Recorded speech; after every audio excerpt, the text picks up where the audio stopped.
Hello, hello, hello, everybody. Welcome to the Golden Feather Tavern. Tonight is Tavern Talk Tuesdays. We're doing a little community night tonight. Hope everybody is doing well.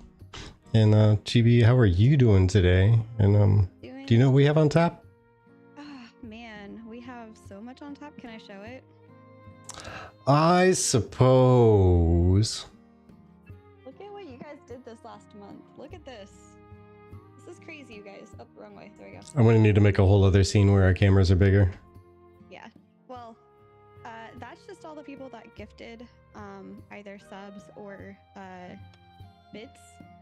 So I wrote their names down here because thank you. But we have 1, 2, 3, 4, 5, 6, and technically we're one away from 7 spins tonight. So for those that don't know, is it okay to announce kind like a sneak peek? We're not doing it yet, but like a little sneak peek. Yeah, sure. Okay. So for those that don't know, Vertec and I have been working really hard on adjusting our stream schedule a little bit and flashbanging ourselves. Yes, yes. Hey, I was missing being in Ashes already. Yeah, I mean, obviously.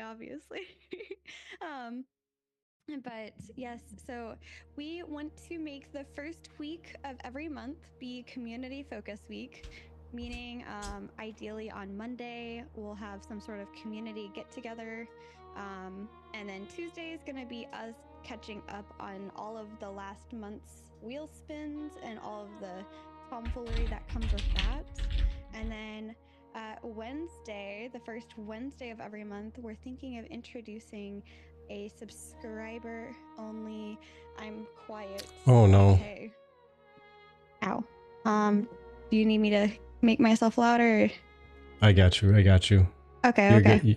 Yeah, you're good now. If anything, you're loud. I gotta turn you back down a little bit. Okay. Okay, there we go. I'll just talk quietly. It's okay. No, I'm just kidding. We found her. Hi, I'm here. But yes, so just to quickly reiterate, because I didn't realize how quiet I was. Apparently I was super quiet. So we're going to start a new thing where every month, the first week of that month is going to be a subscriber or like a community night. So tonight is catching up on subscriptions.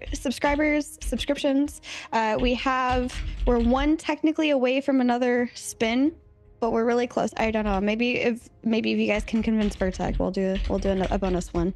But we have 1, 2, 3, 4, 5, 6 spins that we're gonna do tonight, and possibly a 7th.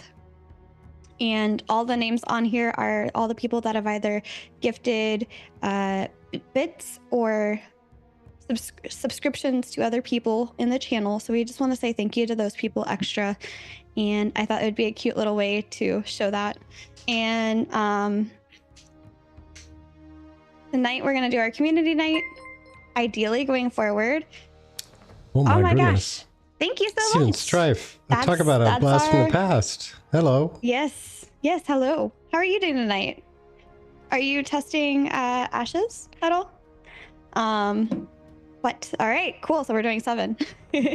Appreciate that. 7 it is. Going well. You're doing well. Awesome. And whoever Aphrodisiac is, I like your name. Aphrodisiac. Cool. I love it. Welcome to the tavern, friend. Welcome to being a patron. How are we doing today? We are doing well. I'm doing fantastic. I got off of work, and I didn't have to work after that, and it was amazing.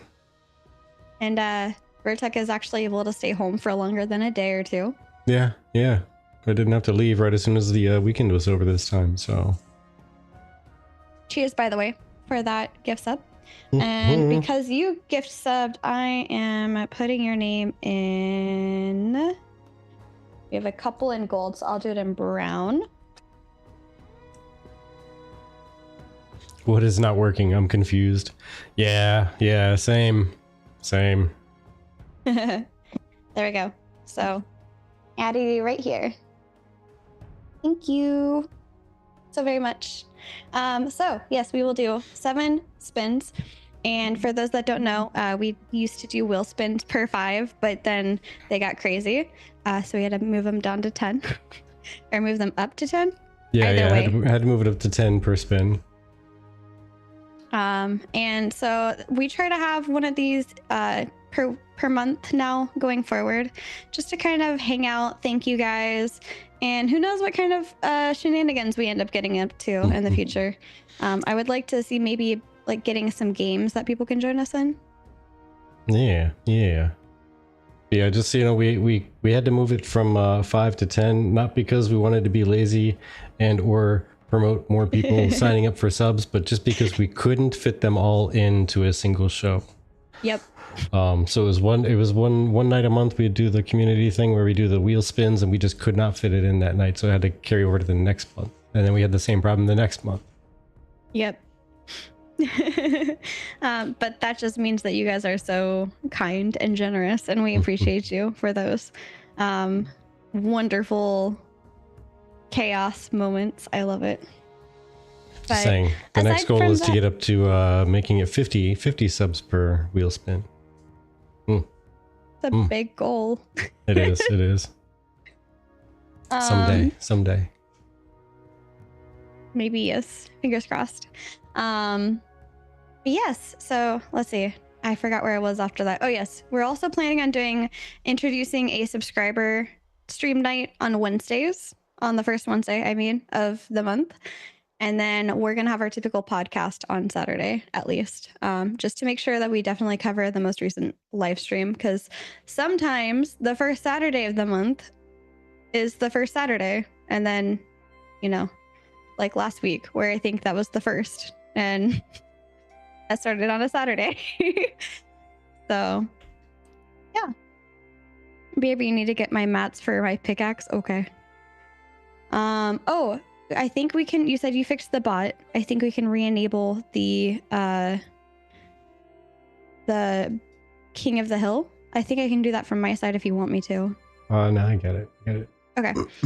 Which, by the way, just in case anybody was wondering, I disabled it because Vertec had an issue with the bot. So I told him that as long as it wasn't syncing, I was going to just disable it because I had the bot up on my computer. So it would not actually trigger the King of the Hill or whatever. Yeah. Nice. Yeah. Pretty good. I need to make 2 journeyman tools. I gotta get a pickaxe and a wood axe. Yeah. Just as an FYI though, going forward in the future, we do have another wheel that we're not going to use tonight. But I want to thank the people that did participate in giving ideas in the Discord. Because of your cool ideas, we created a new wheel for Ashes of Creation specifically. And that will be fun to use. And looks like Bochi added the Champion of the Hill redeem. Oh, so, right off the gate. Right out of the gate. Right off the gate. Yeah, as soon as we got it turned on. Let's see here. I guess I'm going to have to join in on that. Was waiting for that. You know what? I'll join in too. There we go.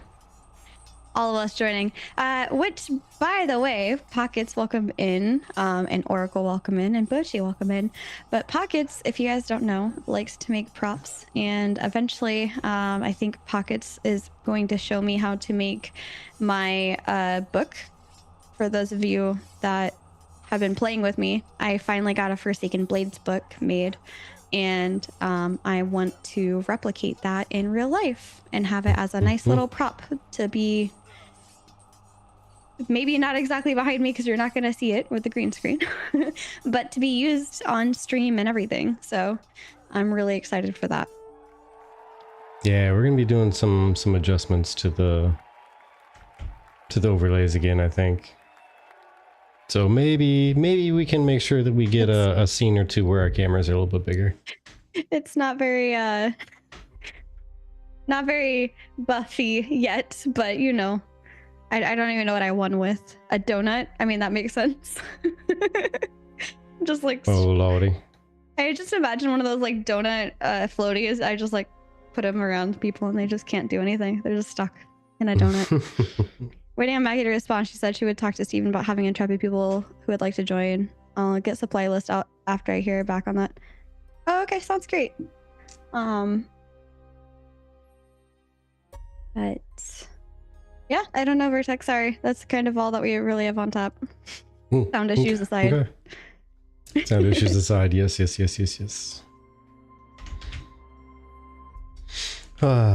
So shall we do some spins right away? Or we can be chilling. Should we be the tank soon? Be the tank soon. Oh gosh, you are wishing murder upon me. No, thank you.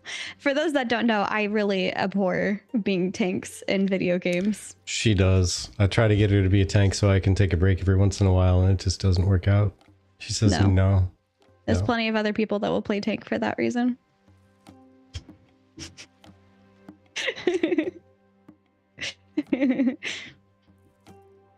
Meanwhile, I can't keep him away from my clerics.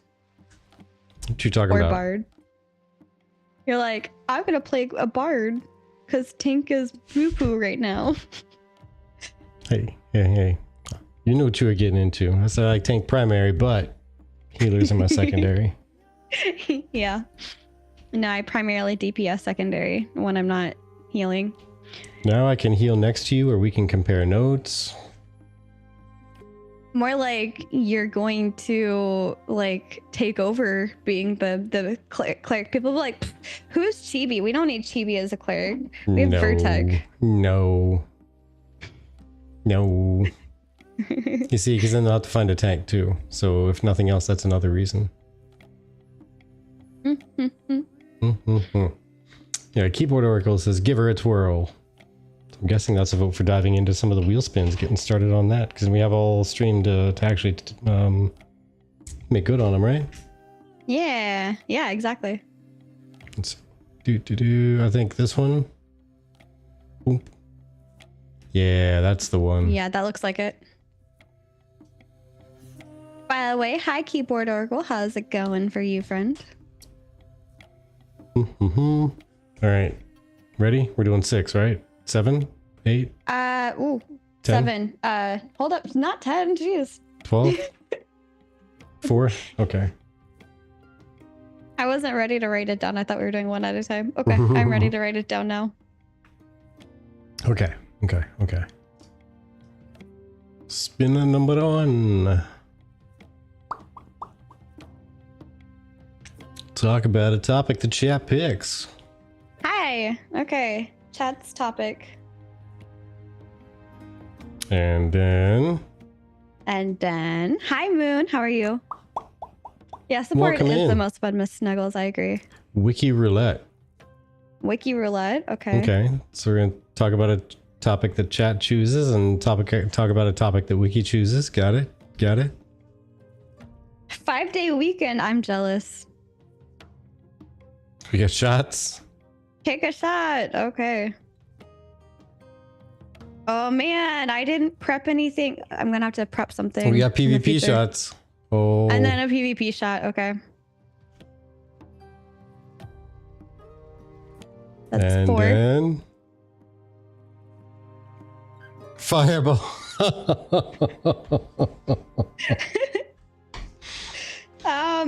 So about having a bunch of shots on here, maybe we should you know what we could do? We could probably double or triple up, although that would probably, I don't know if that would increase or decrease the chances of getting a shot over something else. Well, honestly, if we just remove the take a shot one, that'll decrease the overall shot takeage. Sounds good. We can do that. Also, if you guys have any other ideas for this, like the non-Ashes specific one, please let me know. Ooh, creative concept. Come up with a creative character design and how it might work. Okay. It's kind of like wrong answers only mixed with like bad character design. And another topic the chat picks. All right. What are we sending at now? I got all of those. Hello, Eroj. All right, so they changed my work hours, so now I have 5-day weekends every week. Oh wow, that's crazy. You must work long hours for that. Wow. What? Yeah, we got 7. 5-day weekend every week. Holy mackerel. That sounds How like goes? that sounds like medic hours. Should we start with a shot of Fireball? Oh, I suppose so. I wish I had the suppose sound so. clip of like, I cast Fireball. Oh, we gotta add that to the soundboard. Yeah, hold on. Let me see if anybody has one. No. What do they have? Just emotional damage. Emotional damage.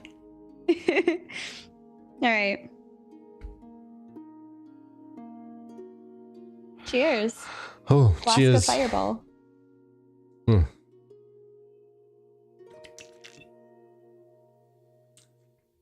Oh my god, Siroj. Same. Almost literally same.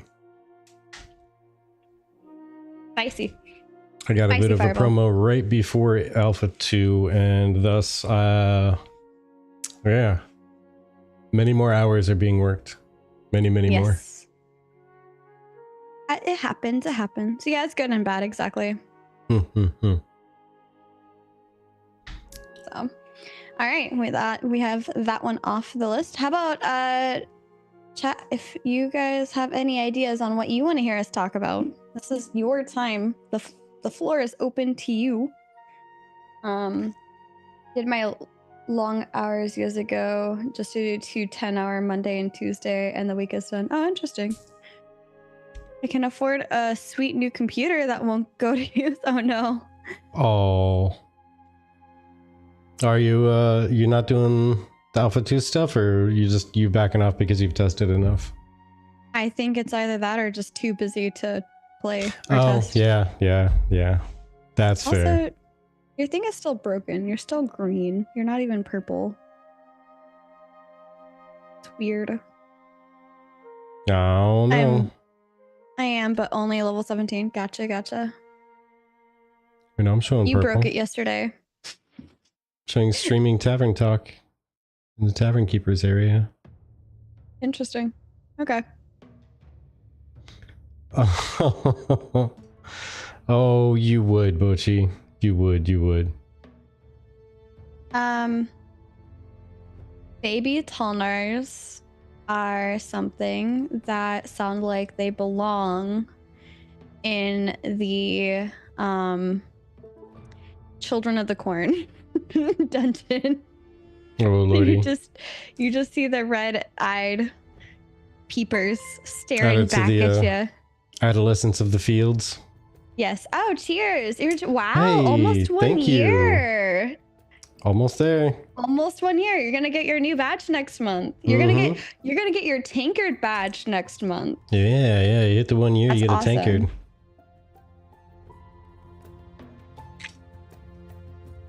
You've been around long enough. I think it's time for us to upgrade you to a proper drinking utensil. A proper drinking utensil. A bit of a gap there. So many AOC streams. I kind of share the subs.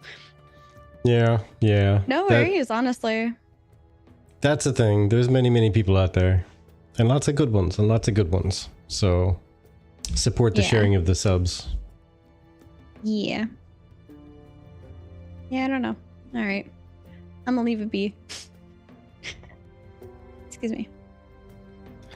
Right.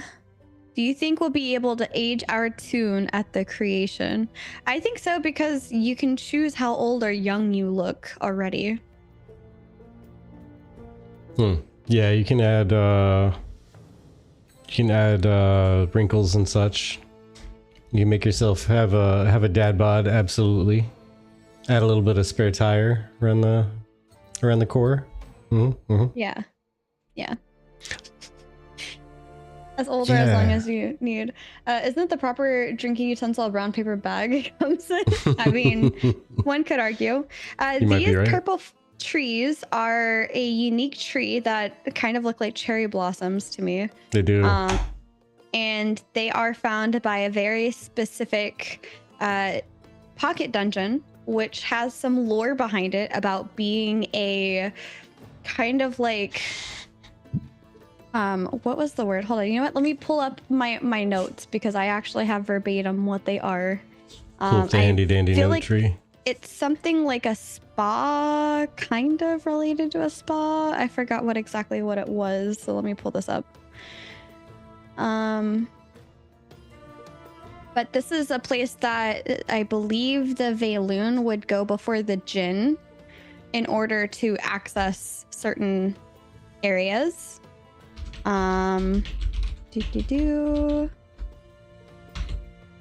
This is the Communion, which is, I was right, a Valoon retreat. It is upper level 20 and level 30s for the level range. And the pilgrims would come here before petitioning the Jinn. And now there are new residents that take hold here, such as Forsaken Vandal, Sighted Void Speaker, and the Miserable Dustpaw, which is the bear that Steven pulls. So, yeah. Okay. That's funny. I talked about having a little bit of a dad bod, which says it got a full size, but it came right after you said this is a little pocket dungeon. So I was like, what, a full size dungeon?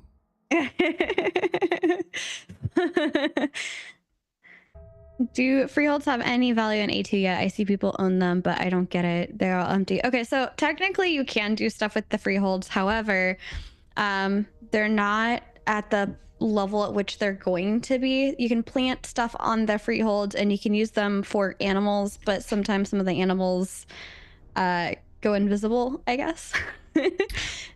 Yeah, see, I haven't kept up with the freeholds process on exactly where it's at right now, just because we don't have one and there are no more to buy. But as soon as they become available, we're gonna buy one. But I know last I heard and last I paid attention, the freeholds had an issue where cows, when you go to slaughter them to get beef, they turn into bluebells. Yes, they're bluebell cows.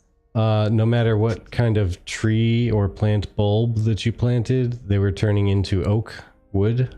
When you chop down the tree, you'd get oak. Yeah. But I don't know if they fixed it. To be honest, I just haven't paid attention to freehold stuff. Like Pocket said, if you plant things like bluebells or trees, you need to be apprentice or journeyman farming in order to even collect those. Yeah. So some people were kind of bent out of shape because they were like, but I have the Grandmaster lumber. Excuse me, hiccup.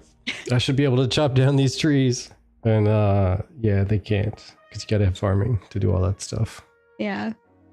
I have no idea what you're referring to. Keyboard Oracle, I'm sorry. I don't know what a goon bag is. Maybe it's supposed to be go in. Do they go in bags in the US yet? But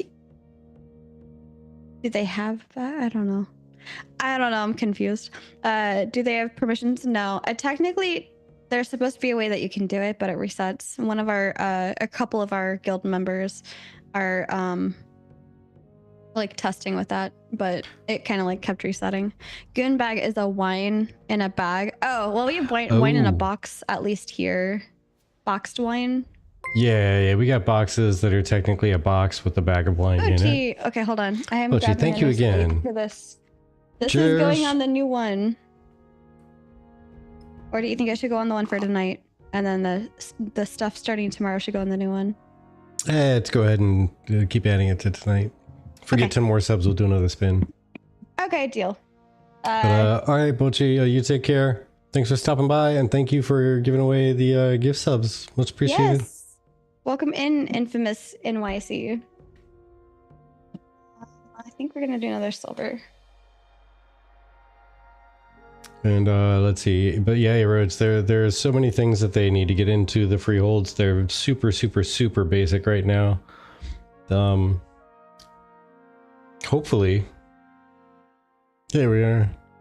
Yeah, hopefully they do a full wipe with all of the freehold stuff when they go to introduce more of the features later on. and maybe just refund people the 100 gold they spent to start the farm. Yeah, sorry. I forgot Steven got kicked out of the game after deleting all of the NPCs. And I thought that was your screen for a second. I was like, and then I remembered it was Steven. I was like, okay, never mind, we're good. Oh, no. What's everyone? We are on Lineth. Yeah, we're Everybody on else Lineth. seems to be on Vira. Yeah, so we have the boxed wine has a bag inside the box. So yeah, we've had those for a while here, but it's like, yeah, they're always inside a box. You don't find like a bag on a rack at a wine shop or anything. Yeah. Although that would be fun to take out of said box and put in a like hiking bag. Don't look at me like that. Huh? The hiking bag with the water packs. Oh yeah, the camelback. The Gotcha. camelback. Yeah, I used to do that. When I hosted big parties, I'd have like some kind of like relatively weak mixed drink in the backpack, and I'd walk around and talk to people, and I'd have my one drink for the night, and I'd be wearing it on my back. Yeah. Roach, I think it also depends on who you are, obviously, with a lot of that stuff. Just like anything, like a lot of people don't have issues with, not saying that we personally have an issue with Fed, but a lot of people don't have any issues with Fed like bothering them, aka attacking their caravans, attacking them like kind of on site, but Nexus does. So like that was seen with Chaffee when Chaffee joined us, and Vertec and I got murdered and they left Chaffee alone. Yeah. So yeah, speaking of Fed, we're having church on this Saturday, which is the guild leader of Fed. So if you have any questions, feel free to bring them. But and yeah, Roach, Vira is definitely the hot server out of the two, for sure. Like there's a lot more PvP drama, inter-guild drama, politics, and just overall fighting and craziness happening on Vira. A lot of that might die down. Another 5 to 10 nodes open up. Yeah, exactly. Which, ooh. I think it might, maybe, but probably not, to be honest. I think as soon as Alpha 3 hits and they balance the population, how they're looking to make it on live, it's going to be... Because right now, the current population is roughly what they were looking to aim for the launch population, or even after launch, actually. Just the density, I mean, like the number of people per node that just exist on the server. It's roughly what they were supposed to have on launch. Like beforehand, it was, I want to say, like 5 to 6 times the amount, like the actual population density when Alpha 2 first cracked open, and the phase 2 of Alpha 2 especially. Yeah. Did you think they're prioritizing node sieges so it is there when there's about 15 to 20 nodes? I mean, I feel like that's something that is a core part of nodes building and dying. I actually recently was looking through and I found out that even a tier 3 node, I believe it was. Let me just go double check before I officially say the wrong thing. But I'm pretty sure it was a tier 3 node that if you destroy that, a tier 1 and 2 below it would also get destroyed. No, it should be just the one that you actually siege gets destroyed. There was one that destroys the 2 below it too. Let me figure out where it was. I just don't remember which tier it was. Let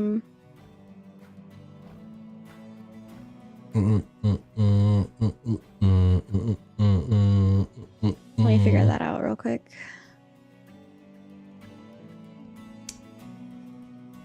That's curious. Let's see. Ashes of Creation Wiki. So nodes can be destroyed starting at the stage 3 village node. which is where we currently are. And node destruction may prevent some quests from being able to be completed. Just FYI.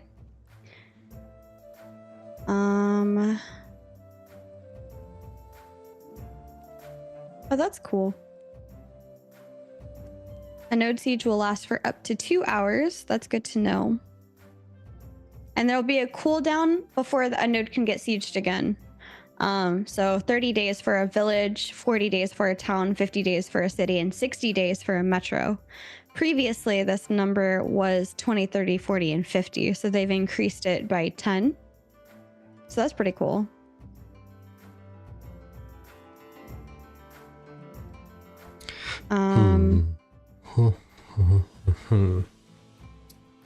If node is destroyed by a siege node, debris field, it's lootable. It is the vassal when they're low level, yeah. Packed on freeholds.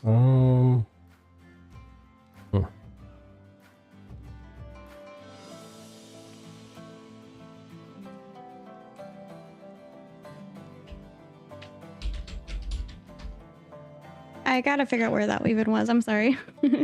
Yeah, I'm kind of looking around through the wiki at least to see if I can find something here. Okay. So the node citizenship, book after a node is destroyed, the footprint will enter a ruined state, open PvP zone.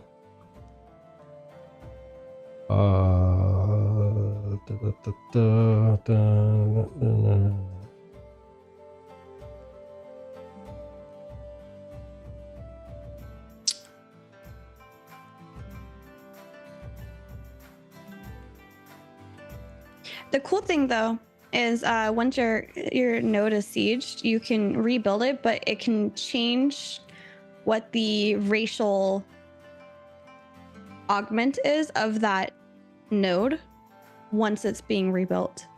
So if it was initially a Vec architecture, because the primary player base were Vec at the time that it was made, and it gets sieged, but then let's say it's Nikua who are primarily there. Yes, you can. Yeah, You're a please subscriber, do. so you should be good. But let's say Nikua are the ones that rebuild it, then that city that used to be, let's say Miralith used to be Vec, now it's Nikua after it gets rebuilt. I thought that was really cool too. That allows for like an aesthetic change. Yeah, it depends on who is working on it and how much they put into it, which I'm curious, now that we've seen more about the requisitions for like tin and fish and whatnot, I wonder if the contribution to the growth of the node is just experience based. Thank you. Or if it's just requisition based, or if it's both. Yeah. Encampment Stage 2 and Expedition Stage 1 nodes are technically not vassal nodes as they do not support citizenships. If their parent Village Stage 3 node is destroyed by a node siege, those nodes are also destroyed. Thank you. I appreciate that. I knew I read it somewhere. I forgot what exactly it said, but I knew it was like the lower levels that were happening. So let's say the servers get wiped for Phase 3, right? And we have like Miraleth and Halcyon that are approaching Stage 3, with, let's say, Winstead being Stage 2, Sunhaven being Stage 1 still, I guess, because the Miraleth got Stage 3. It technically encompasses, I guess, the adjacent ones. So if Miraleth goes down, so does Winstead and Sunhaven.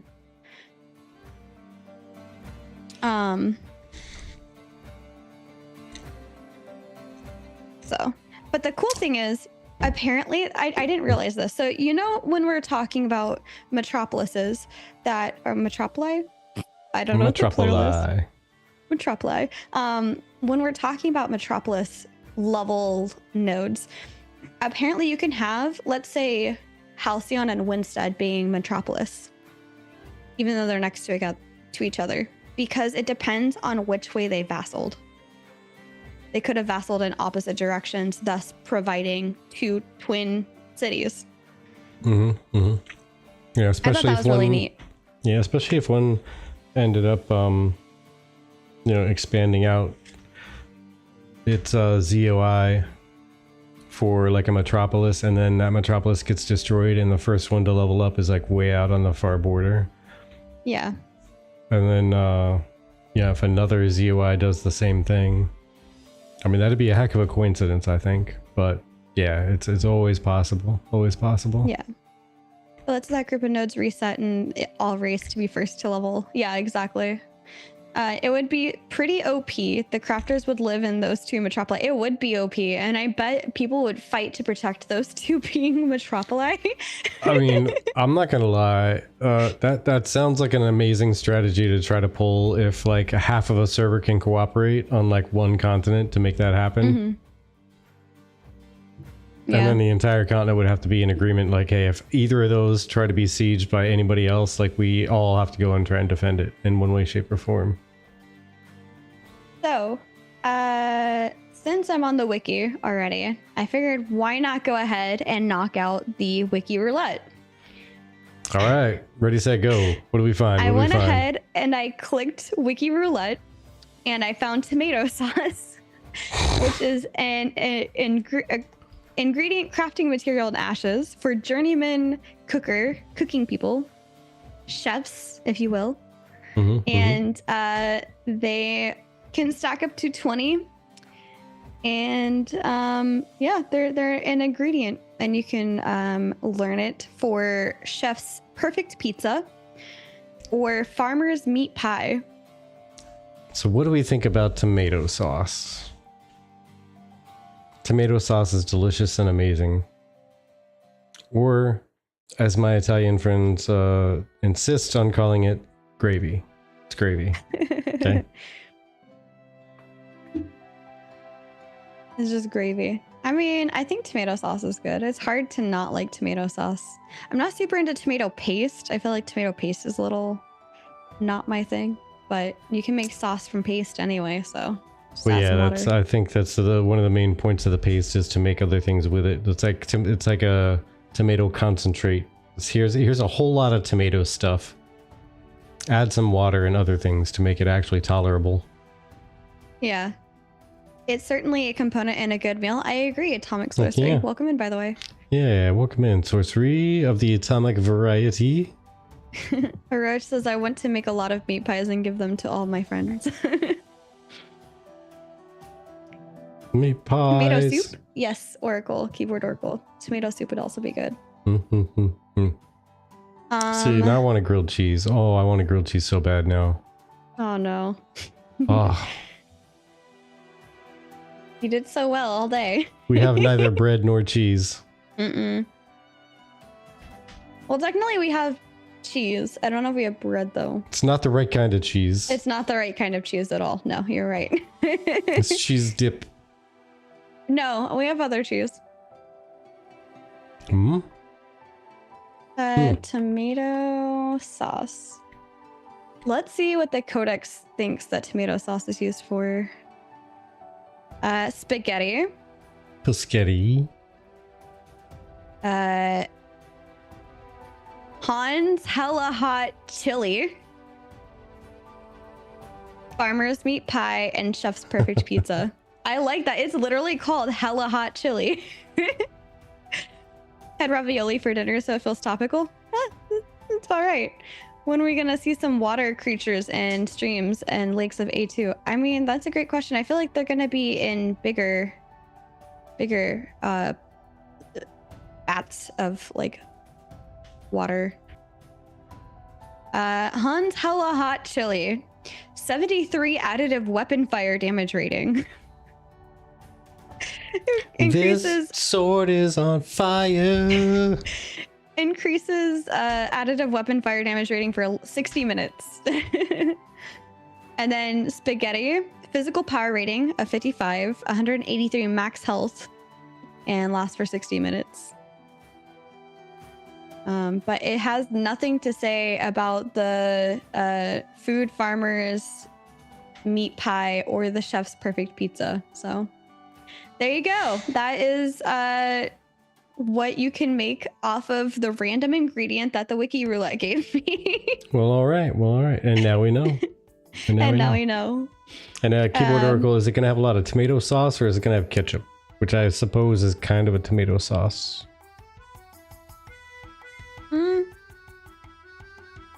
They're decent for a common. That was a common. The weapon, the fire weapon damage rating, I don't really like the rating added on to weapons because it's not an actual fire damage that's getting added. It's a rating, so it's a percentage. Oh, I thought it did add fire damage.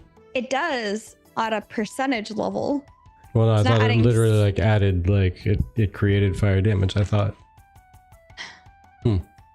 No, I'm saying it does. But what I'm saying is a rarity level is different than a rarity rating. And these are fire weapon rating, not fire like damage on the weapon. The rating is a percentage. The number itself is flat, I believe. Well, no, that's what I was saying is I was told by somebody who used the foods that it actually just added fire damage from zero fire damage to now you have fire damage. But I don't know. Okay. We'll have to test that. Yeah. I'm saying it'd be like 7% or 0.7 fire damage is being added. Yeah, so be like that percentage of your damage is now fire. Yes, but it's like versus 75 fire damage. Oh, okay. That's what I'm saying. Gotcha. Okay. I see. The wires were crossed. Communication broke down. It is now fixed. Hella hot chili before taking on an ice themed raid. I could totally see that. Absolutely. I think I saw. Yeah, you probably did, Oracle. They do those. They do those. Do you wanna do a PvP? 1v1 me? Okay. Yeah, let's do it. All right. Exclamation mark roll. I think it was just. Is it 1d20? I always get. There you go. Okay, so it's not 1d20, it's just d20. Haha, I win. You must drink. That means you get a shot. Good job. You win. No, loser gets the shot. Wait, that's not how it goes? Oh. That's not how it goes. Winner wins PvP. I beat you. All right, here we go. Pow. Pow pow. Don't you pow me. I pow pow. Alright, while Vertex taking a shot, what do you guys think would be a very creative primary secondary archetype? For example, a rogue mage that only specializes in fire damage. There's a fiery rogue mage. Extra spicy. You don't see him coming, but you can smell stuff burning in his wake. Fast daggers, many crits. Everything's burning. Yeah. Or like a rogue mage that specializes in ice, and you just see a little ice like trail. All right, so here you go. I'll tell you what. We could do a D8, right? A D8? Okay. For all the 8 archetypes. Right. And then we can do the first one for primary, and then roll the second one for secondary, and see what happens. How about if it ends up being the same one thing, and I roll the other? Okay, that works. Okay. Now let me pull up the chart here that they have on the wiki. I was going to ask, how are you determining 1 through 8? Yeah, I was trying to pull up the chart here just to make sure that we have an actual source of what 1 through 8 means. All right, so dang, I literally got twice your score. Sorry, I was just looking. I thought I got a 10. I got a 16. You did get a 16. You absolutely showed me how to drink a shot. All right, so I'm thinking the list on this page on the right side, going from top to bottom, it is actually alphabetical. Okay. So bard, cleric, fighter, mage, ranger, rogue, summoner, tank. Gotcha. Okay. All right, I'll roll for primary. All right. Roll D8. 5. You got a 5. Okay, so we're looking at ranger. Ranger primary. Okay. Okay. I'm rolling secondary. Not Alphabetical. I love it. I like that too. I love it, actually. I got an 8, so it's a rogue tank. Rogue tank. Okay. Okay. Rogue X tank. Rogue primary, tank secondary. Which, by the way, you'll be able to try in phase 3. So. Yeah. Yeah. Not too far away. Not too far away at all. I think a rogue tank would have disadvantage on stealth because it'd be running around with all of that heavy armor to try and mitigate damage. So disadvantage on stealth checks. I think a rogue tank would absolutely focus on doing the most damage possible. High crits, because big numbers are the best. Am I right? And the idea behind it is that if you kill it, then it can't hurt you, therefore you're the best tank. Okay, another idea is So it's got to be a rank high with that logic, just saying. Suddenly shadow stepping behind somebody and then stunning them with a wall. Stunning them with a wall. Like in the earlier testing where you could like launch people with it. Yes. So when we were doing pre-alpha testing, there was some physics issues where people would put up a wall and then people would go flying. So they would put the wall underneath me and I'd just go flying through the sky. Or they would get stunned when you pop the wall up. He stabs. Do they not have the ability to like spec into stunning them with the wall anymore? Because I feel like I got stunned the other day when I got too close to a wall. No, it's either wall or no wall, and that's it. The end. Oh, okay. So there's no like additional. Now that being said, who knows what the augment system will bring with secondary archetypes? True. Who knows? What does Rogue Tank do? Sneak up and then just stand there? Can you put that on screen or is that just for Twitch? That's funny. Let's see. Boop. Should pop up. Nope. Nope. I got some stuff out of date still. I gotta do some updates. Well, I still find that very funny. And I apologize for those of you that can't see the YouTube chat. Restream is being a jerk lately, so I have to figure out what's going on with Restream again. Oh, silly Restream. Yeah, it'll show Twitch just fine, but they're technically both not live. So I fought the Restream boss the other day and I won. Let me see if I can win again.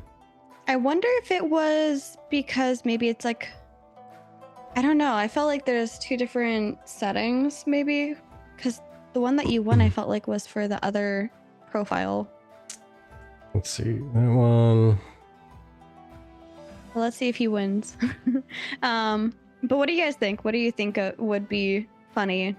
Like, kind of like just have fun with it. Wrong answers only, or just if you want to actual theory craft. What would you think a rogue tank would look like?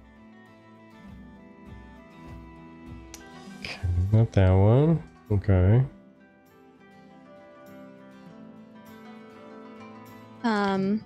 Then we have just take a shot and then another chat's topic left, pretty much.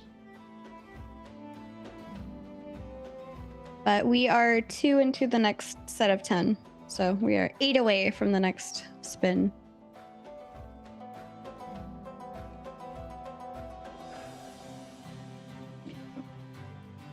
And then whatever gets left over here, I'll just hold for next month.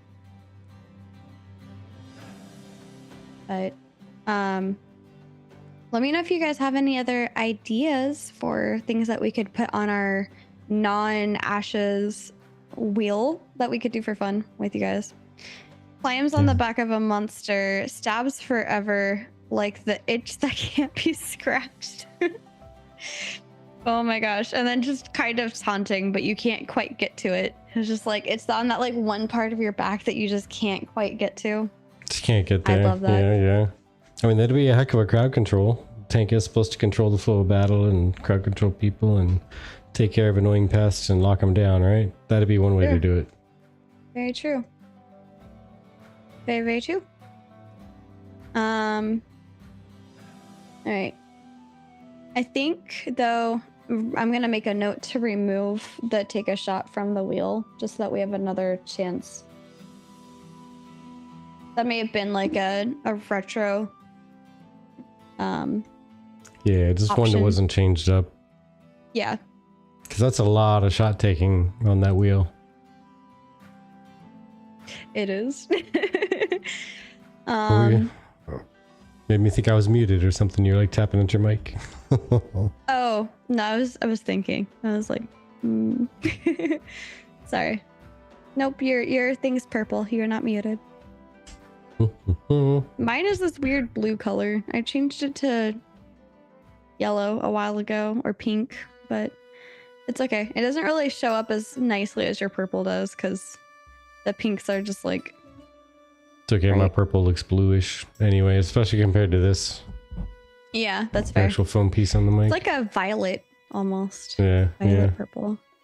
Yeah, Keyboard Oracle says a rogue tank would definitely have some self-loathing. It's true.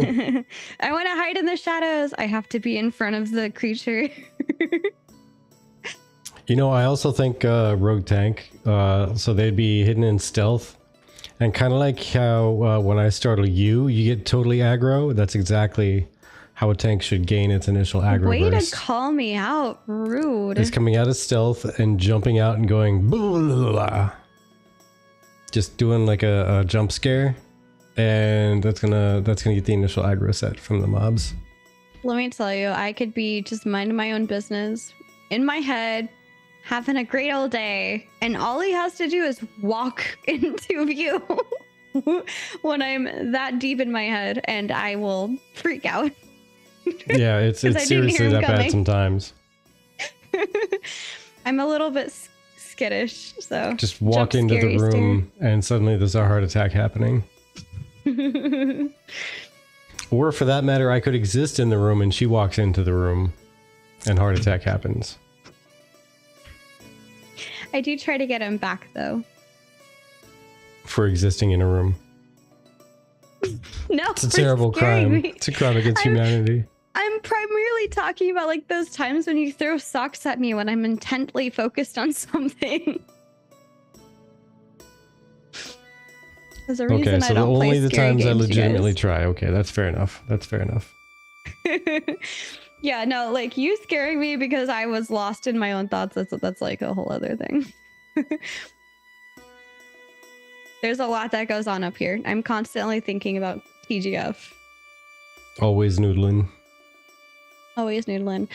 Shall we share the tavern update, or do we want to make that a surprise? Like, it depends on which tavern update you're talking about. The tavern update. Tavern update? Yes. Like the tavern update. Such a square. I think I know which one you're talking about. With Phoenix? Mm-hmm. Yeah, that's fine. That's fine. We could do that one. Okay. Well, Penumbra, if you're listening, you won. That's already gonna give it away for some people. So this here behind me does not count. I can't really show you or point. I guess I could point like here, this here, and here. This is our old background from when we first got a overlay done for the Golden Feather Tavern, and we decided to reuse it for Tavern Talks or Mead Quest.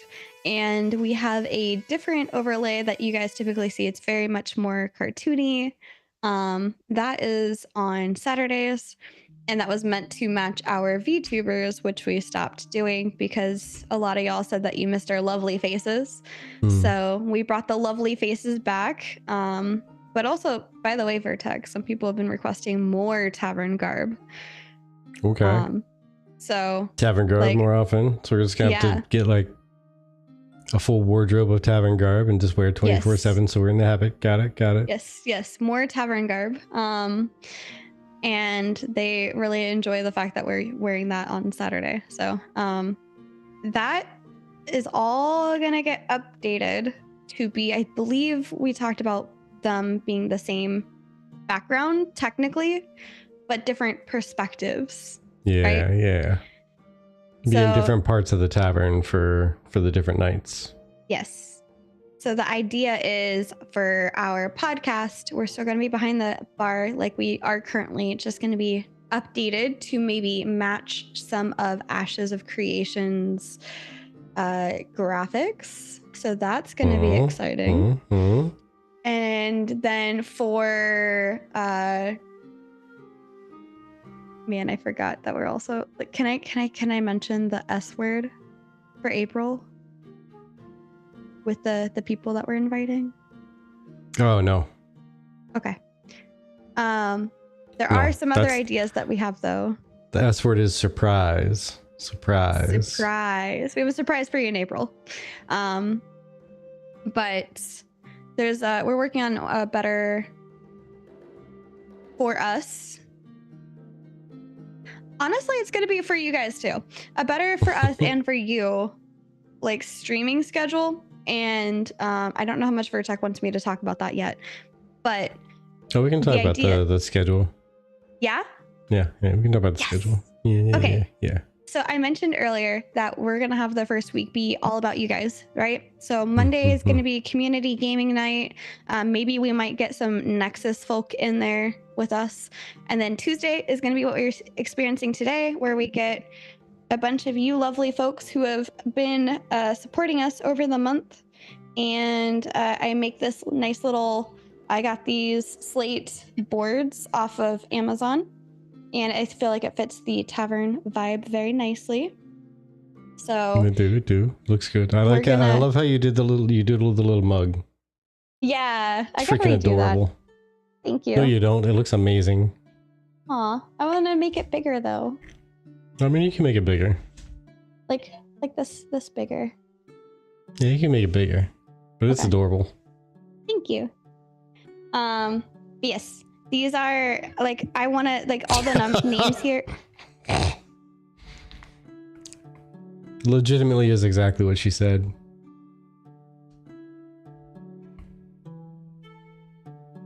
Pockets. Pockets. All the names on here, wholesome names on here, are people who supported us over the last month. What are you putting on your stream? What did I do? One of my clips, not this one. Okay, thank God, but like I'm scared still. Lloyd knows. Oh God, I'm scared. What did you clip? Oh my goodness. I don't know. I'm terrified. I can't wait to see. I'm a drink ahead of the time already. I'm scared. If Lloyd Roach. I just took a sip, but I'm having another one. Cheers to you. Thank you. Thank you. So very much. I will add 5 to the counter. We're at 7 out of 10. Oh, we're almost at another wheel spin. Nice stretch. Okay. I like it. 1 second. 2, 3, 4, 5, 6, 7. Yep. And stretch. Oh, that was my back. That felt great. I just came back from the gym. I have to figure out how my sound issues with Blurp. Apparently viewers can't hear that. Oh, I can help you with that. I love using Blurp. I did that for my personal stream for a little bit. Erode, I'm going to put your name in gold. And it's going to go right above the mug. Thank you for the stretch, by the way. Going on top of the mug. You are the like delicious this. Foam topping. Like this. To the beer pour. I like it. So, thank you. Yes, thank you so much. So very much appreciated. Appreciate you guys. I'm still scared though, but I can help you, probably at a cost for myself, but I can help you. You know what? That's what I should add to the next mug is the foam on top. What? Not to brag, but my wife just planned a 3-day D&D campaign for my 40th birthday. Nice. Heck yeah. I love it. No, seriously. That sounds brag fantastic. board away. Huh? I said that sounds fantastic. It does sound fantastic. You know, Verteka and I wanted to go do something really cool this year and maybe film it and then show you guys. But apparently COVID killed it. Yeah. Oh my gosh, I'm so sad. Nevermore Park. If you haven't heard of it, then you should feel relieved that you don't have to be disappointed about it not existing anymore.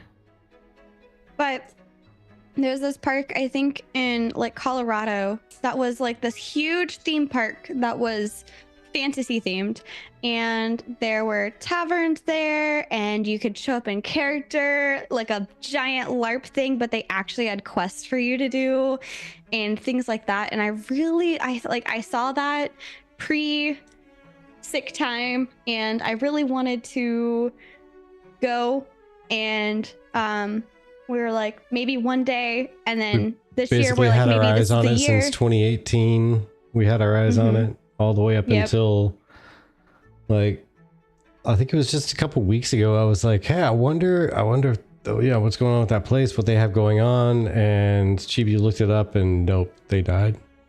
Apparently the park tavern died. survived, like though. The people didn't die. The people didn't die. No. The park itself. The park. The business. Context, the park. The park, yes. But the tavern survived, and I think they're looking for a new place to open. So I think it'd be really, really cool to go and eventually visit said tavern. So that'd be cool. Yeah. But if you guys know of any others that aren't super expensive, because all the other ones I saw was D&D in a castle. Yeah. There's a whole lot of like D&D, B&B type things, but they're usually like one weekend will cost you $1,500 or something like crazy like that. Which is, I mean, $1,500 for a weekend as like a vacation thing at a destination that has a lot of stuff going on is one thing, but $1,500 for a weekend to play D&D is a little excessive. Heads up, just now got a ping from Maggie that they're taking the servers down for 14 hours. Or in 14 hours, sorry. For a small update. So in 14 hours at Wednesday, 12 p.m. Eastern, whatever time zone that is for you, they're going to bring down a small update. Reason for this to allow us to test our backup restore backend and validate that things are working as expected. This will be an older version of Vira from February 24th. We'd like folks to /bug report if they encounter anything significant missing from their characters that they had on February 24th. So this is a February 24th Vira backup test. Okay, interesting. So, yeah. But Evermore Park, yes, so it's just south of me. They're currently in litigation over the sale of the park. It was by Pleasant Grove, Utah. Oh, are they? Okay. You know, a small update. No, not to give Rogue yet. We all are waiting for Rogue, but no, not yet. But the test will be available for about an hour for that. We're planning on bringing Lynette and Lotharia up as usual after the update. So for those of you on our server or Lotharia, I don't know how you say it, it'll be business as usual. This is just for Vira, that there's going to be about a 1 hour backup test. So. Gotcha. Okay. I wonder if you go to create a character just to go try the backup test if your character would not exist because it didn't exist on the 24th. I mean, that's all I could test because I haven't bothered creating a character over there on Vira. Choo-choo! Thank you, Roach. Which actually, speaking of reasons I haven't gone to Vira, there was a conversation going on in global chat in Lyneth, and the hot topic was there needs to be more risk versus reward balance for going corrupted. Somebody was trying to argue that there wasn't enough reward for going red. Why should there be a reward for going red? That was my argument. But they said, but in real life, what's the reward for robbing a bank? And I said, jail time usually. But they said, well, no, if they get away with it. I said, well, the same thing that would happen if you get away with not being reverse murdered. If you go red in game, you get to keep the stuff that you stole. Like, yeah. But typically the result is prison when you rob a bank. So yeah. Fun fact, because I've been surfing the wiki again recently, trying to gather information for some potential videos coming up. And one thing I noticed was that if you are corrupted, it might possibly open up a quest line just for those that go corrupted enough.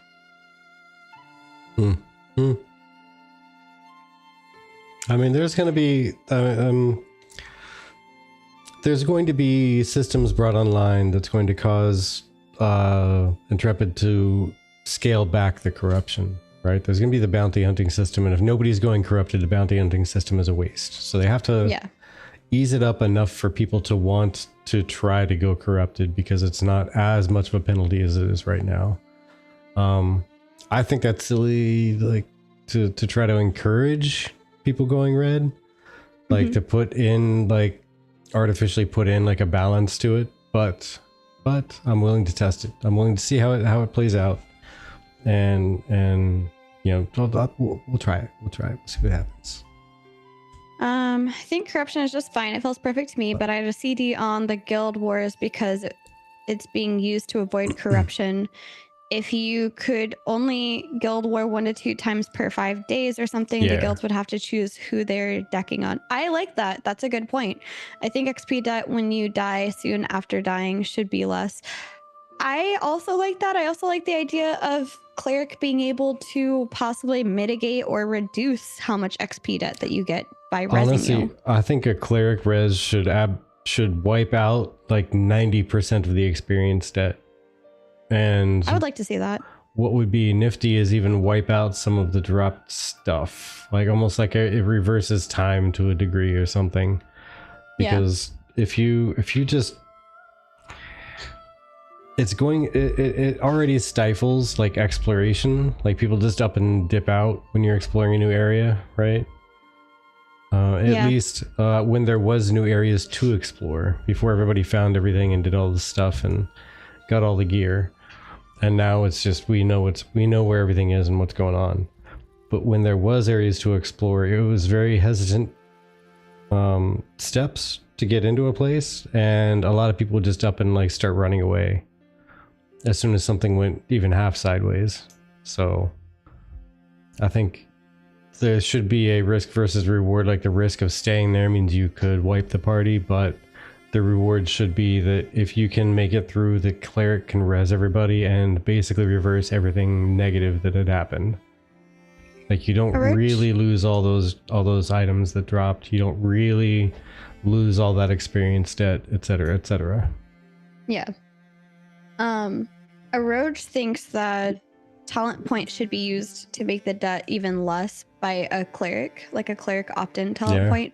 Anyone who has that is a true support. I could totally see that being a secondary augment talent point. Oh, yeah. Like cleric is able to add that as the augment. Yeah. But bard cleric can't really res anybody yet. Maybe they can heal enough where it removes experience debt. That'd be cool. Or maybe the cleric class high priest could have a special ability to wipe debt. Yeah, I could see that definitely. Because like the more that I was thinking about it, I'm like, nobody else has the ability to revive somebody. Oh man, make it like an ultimate thing, almost like the bard, like the bard sagas, where you have to do a certain number of certain color buff skills, and then you can cast your saga. Cleric does the same kind of thing. Like you have to have a certain number of a certain type of skill cast in a certain amount of time, and then you can like nuke down like 0.1% of experience debt for everybody in the party. Yeah, I could see that. So you got to be super active and like pumping out certain combinations of skills in a row.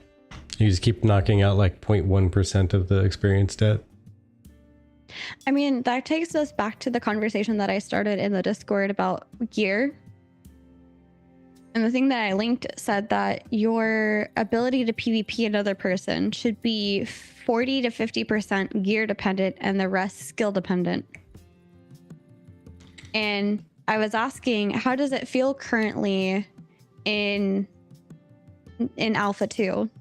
When fighting, does it feel like it's that 40 to 50%, or does it feel more? Because to me, it feels more. As soon as you get better gear and you get better enchants, it feels like that increases that 40 to 50% to more like 70 to 80%.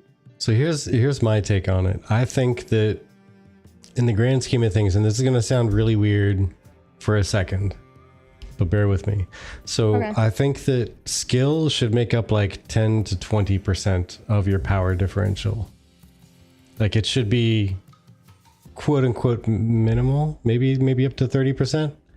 But the reason I say that is because the rest of it should be gear, split between gear and level. Now, why I say that is that there shouldn't be a level 25 right now, just so we can have it in an absolute frame of mind. Like in game, level 25 naked, you should not be able to be easily beaten by a level 1. But if skill truly makes up half of your power, then there's a very big chance that a level 1 can beat a level 25, like right out of the gate. And I don't think that is quite right, because why do levels exist if not to amplify your power? Yeah. If levels exist only to unlock skills, I mean, sure, if that's the type of game we want to play, well then there shouldn't be any stat scaling whatsoever. It should be purely skill and gear, and levels shouldn't matter almost at all, except for the different skills, like the skills that you can cast, that you can obtain.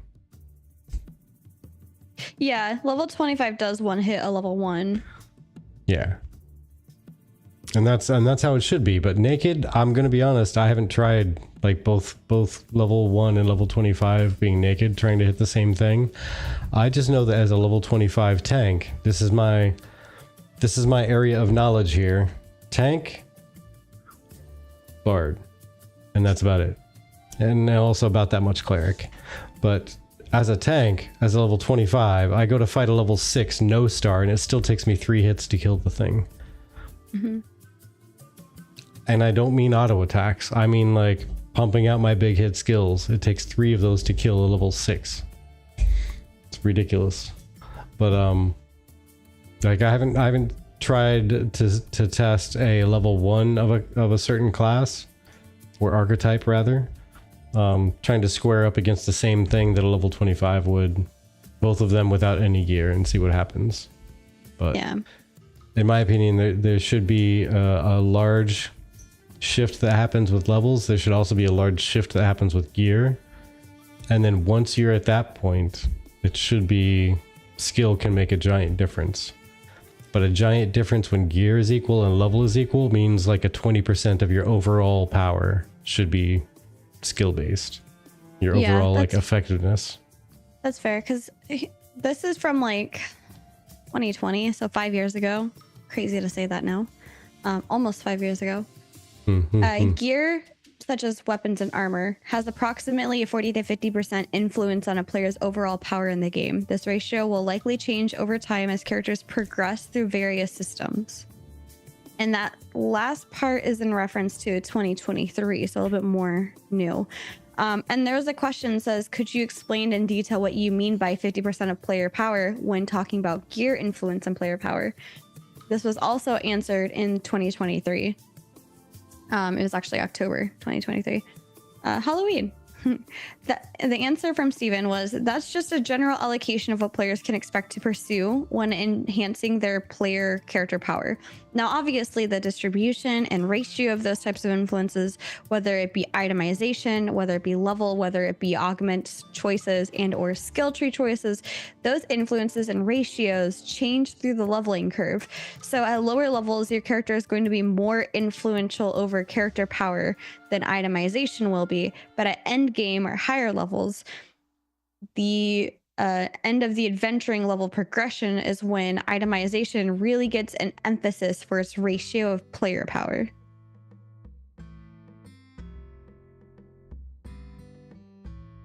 Okay, so what I'm kind of gathering from that is that it's going to be like a static growth per level. So let's say every level you gain level 1 worth of power. So level 1 to level 2 is a pretty big jump.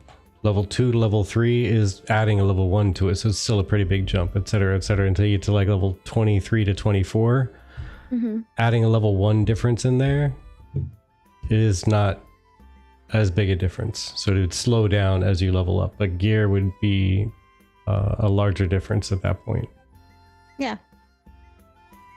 So I see that kind of making sense by the explanation, but I still think that a level 24 versus 25 should be larger than just like a small minuscule difference of it. Or level 20 to 21 should be a bigger difference than just minimal. I think 19 to 20 is pretty big difference if you have level 20 gear on. Well, that's specifically because of the gear. That's a giant difference. And that's what makes me feel like the gear does a lot more than 50%. Although maybe I could see it looking back at when we hit level 10 and when we hit level 20 and we got the next level gear up. So when we first hit 10 and then we went and bought level 10 gear, that felt like a huge increase in power. It felt like we were killing things faster. But did that, do you think, feel like a 50% increase in power?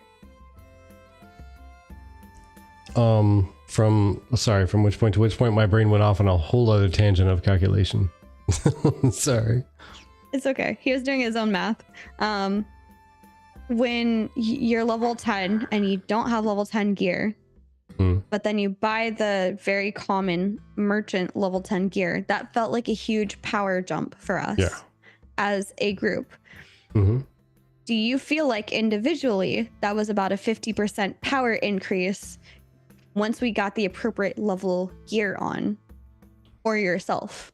So here's the fun thing about them taking a 10 level gear gap, and everything is rated. If you look at all the different gear sets, from what I've seen and what I've looked at, maybe I'm missing something because I didn't look at certain gear sets, but it really felt like it was an absolute jump. Like, this is intended to be power level 0. And if you get this gear right out of the gate, then you're going to be really well set. And then when you get to level 10, there's an actual giant gap from level 0 to level 10. There are 10 levels of difference in power just immediately added to you. No matter what you've collected the entire time, level 0 through 9, it doesn't matter. All of it's going to be thrown in the trash as soon as you hit level 10. And you're going to go for level 10 gear. Yeah. And level 10 to 20, all of that gear is intended for level 10. So you have 10 levels of, like, just experiencing the same level of gear, and the only growth that you have is character level and the skills that come along with those skill points. Unless you get a higher rarity of gear in that time. Yeah, because but that doesn't happen very often when it comes to drops. When it comes to crafted stuff is where that's going to matter. Right, that's what I'm saying. I'm not talking about drops here. I'm just talking about in general. Because Atomic Sorcerer says, I wonder if you can find where those tier jumps are for leveled gear. And I feel like there's two types. Is the level 10 to level 20 jump. And then there's the common to at least epic or heroic. That's another big jump in power. So let me see here. I'm gonna while we're chatting, I'm gonna try to pull up, like, for example, a heavy chest as an example of Okay. the power changes here. Okay. But Because to me, the reason why I'm saying the things I'm saying is because there's a reason why the meta, outside of not having access to being able to craft level 20 gear, the reason why there's a meta for getting as close to legendary as you possibly can for your gear at the moment is because that is very equitable to at least a rare on level 20 gear. I did a purple armor piece and I compared it to a blue and then a heroic level 20 armor piece, level 10 to level 20. And you literally had to get at least heroic to start beating some of those stat points after enchants and everything. Well, see, enchants are a whole other ball game. Right. When you start I know adding that they're those working on that too, but I'm just saying, like, I think blue without enchants is equal. And then heroic, at least with enchants, being better. But it also comes down to what are the new stats on those items that you're getting. Are those stats better for you than what you're currently wearing? Because arguably, if there's intellect on one instead of mentality, as a cleric, I'd rather have the intellect than the mentality. Yeah. I mean, the same thing as a bard. I'd rather have that because let me just do things more than mentality is like damage resistance, right? Yeah, I think so. Yeah. But then you also have to think about, is it PvE versus PvP? Well, that's where you end up making your own PvP sets. There's not necessarily a PvP set. There's just, this is my PvP set. And see, you know what? That's the funny part is, I know Steven had said, no, you won't need to make a separate set for PvP. I already need a separate ranged weapon for PvP because it's better. Yeah, I was gonna say, like, it's definitely, you're going to need a completely different PvP set for multiple reasons. But including the fact that as a tank, like, going full tilt mitigation and survivability does nothing for you in PvP. It does zero for you. I have a question. Hmm? If you were to build yourself for PvP, how well would that handle against PvE? How well would that translate? Would you be an effective tank with your PvP gear? Or would you be a less effective tank with your PvP gear and PvE? Define effective. For your satisfaction. Obviously, if you're pushing for... No. Okay. Not at all. Because in PvE, your main core job as a tank is keep threat, survive. Those are your two biggest things. Like, doing damage is, you could absolutely stand there and hold your shield out the entire time, and as long as you're keeping threat and not dying, your goal is met as a tank. Like, that's it. That's the thing. You gotta stay alive, you have to keep threat, and you have to keep other people alive. So you have to keep enemies off of your healers and enemies off of your squishy damage dealers and all that. Minimize damage that the enemy can output via CC or via damage mitigation skills or whatever you have for the group. So it's a little bit more complex than that, but like, your main things are don't die, keep threat. In PvP, there is no threat to keep. That makes sense. And if you stack aggro, that does exactly nothing.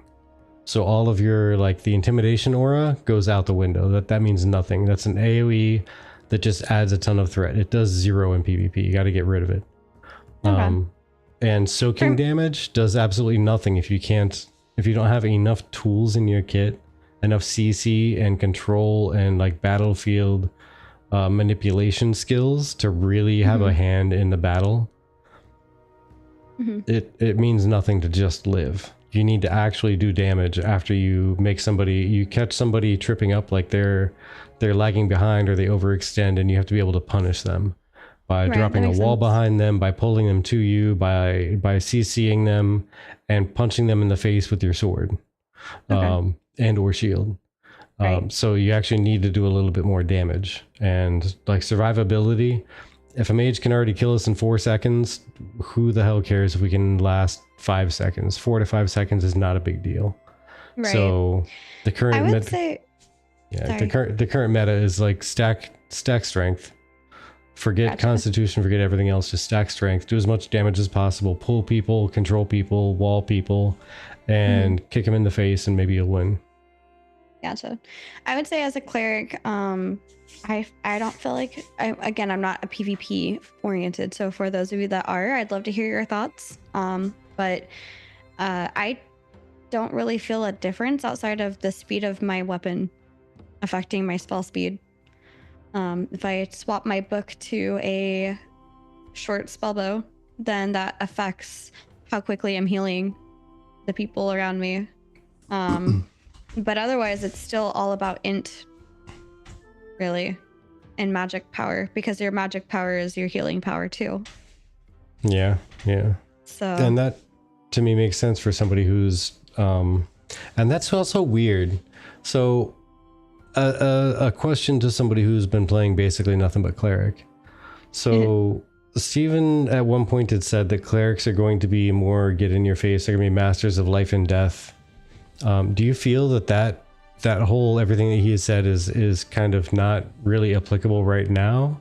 I would say that myself, because I actually expected it to be a lot more like, I mean, you've been playing melee cleric more than I have. I don't really I tried. I don't think I'm gonna stick with it, to be honest. No. Yeah. But doesn't feel good. I tried it, and yeah, it didn't feel very good to me either. There's a lot of others out there that have done it. And I'm really glad that people are asking me my thoughts about cleric, because I never get asked this. But honestly, I feel like with the Masters of Life and Death, I expected there to be a lot more dealing damage, heals people, and a lot more either siphoning of health via dots and huts, or one-to-one as I'm meleeing you or attacking you with whatever spell I'm attacking you, that's then able to heal people, kind of like a disc priest. I expected something along those lines with that kind of explanation of what clerics would be, taking it verbatim. Now, understanding the sound of like, I am in charge of life and death, I give life to people, or I can take it away. I mean, I will say in a different aspect, that's kind of the case, because your judgment deals so much damage. Like, if someone is burning and they're like 3/4 of the health, I can, for the most part, kill them the rest of the way with the judgment ability. But aside from that, I don't know. I know that people say that clerics are OP. I think primarily most of that is because we can heal ourselves, not that we're doing that much damage, because I'm sitting there attacking myself, or not myself, I'm healing myself while you're attacking me forever, but that's because I'm healing myself. As soon as I ran out of mana, or you get a couple of other people on me at the same time, I'm toast. But see, that's also because it's not built for you versus me. It's built for you, me, and another person versus 3 other people at least. Yeah. I mean, Steven said it's balanced for party versus party, which that's 8v8, which you could do anything, literally anything. The balance could be absolutely shifted to where clerics are absolutely powerless. They die super easy. They don't heal for shit. Rogues are insane. Summoners are the super powered like catalysts of the entire engagement. Tanks are almost meaningless when it comes to PvP, and whatever, like they could do anything, like, and mages are the god tier PvPers, like, oh my gosh, well above, like astronomically above any other class. But as long as you pit a party of 8, one of each archetype, against a party of 8, one of each archetype, it's going to be balanced. So the actual balance there means nothing. Character to character, or archetype to archetype, rather. Off spec healing. So, I'm not really sure what you're referring to with that. Sorry. So it's one of those things where I think that balancing party to party is kind of a mistake. It should really be a little bit more of balancing 1-to-1, but keeping the rock paper scissors. I kind of like that idea, like the rock paper scissors. I actually think I really would like to see that in action, because I don't know who a tank is supposed to defeat in one-on-one. I really don't. I have no idea. Because right now it doesn't feel like anybody. But that being said, I would say fighters and tanks can hurt me pretty easily as a cleric. What's that? I feel like fighters and tanks can hurt me pretty easily as a cleric in a 1v1. Yeah, the only reason tanks would be able to is if they spec purposely to be PvP. They spec specifically to be PvP with all of their interrupts, all of their knockbacks, all of their everything that can interrupt a spell cast. Every single thing. All you need is one for a cleric. No, you need multiples, because you have how many healing spells do you have? I have a lot of healing spells, but there's only one thing that I can remove myself from.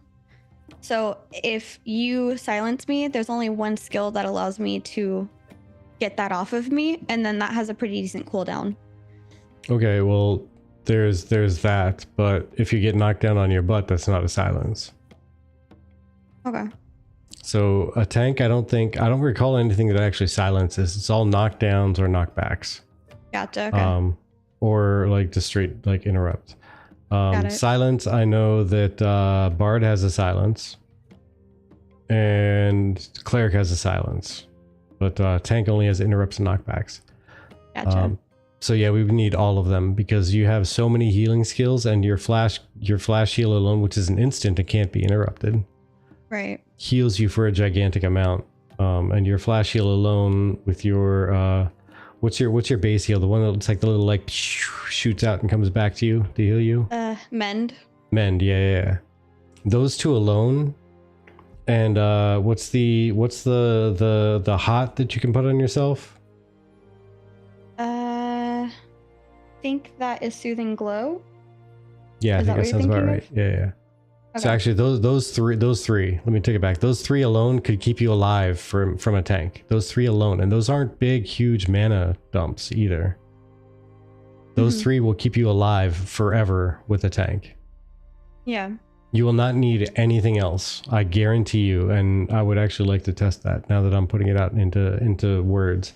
But just experiencing it with me pulling like 7 and 8 mobs of my same level as a cleric and staying alive and nuking them all down, versus a tank that I can pull maybe 2 and then I have to sit down and eat after every pull. The closest thing is like out on the like Otter Beach, when I'm trying to pull a bunch of those as I'm running through that area. I tried to pull a bunch of those, and I could pull like 7 or 8 things, and I could clear them, but then everything is on cooldown. My long cooldowns, my short cooldowns, my everything. I used every tool at my disposal to survive, and I ended up, and they're lower level than me, by the way. They're lower level than me, and I could take about 7 as kind of my cap. But then I have to sit down and I have to eat after that in order to take on the next group. Sometimes I can get lucky, and if I hit the right skills in the right order, and I dodge at the right times, and I interrupt the right things, and I knock them down enough as a group, then I can pull 2 groups like that, and then I have to sit down. I put up a poll, by the way. Did you? Oh man. Yeah. I'm just gonna watch it. I'm not gonna take part. Okay. I would normally vote on all the polls that go up just to put my point of view in there, but I'm going to leave this one because I see Vertec versus Chibi PvP. Yeah. But again, as a cleric, that pulling 7 mobs of the same level, that was endless. I never had to stop. I never had to rest. I never had to recoup my mana.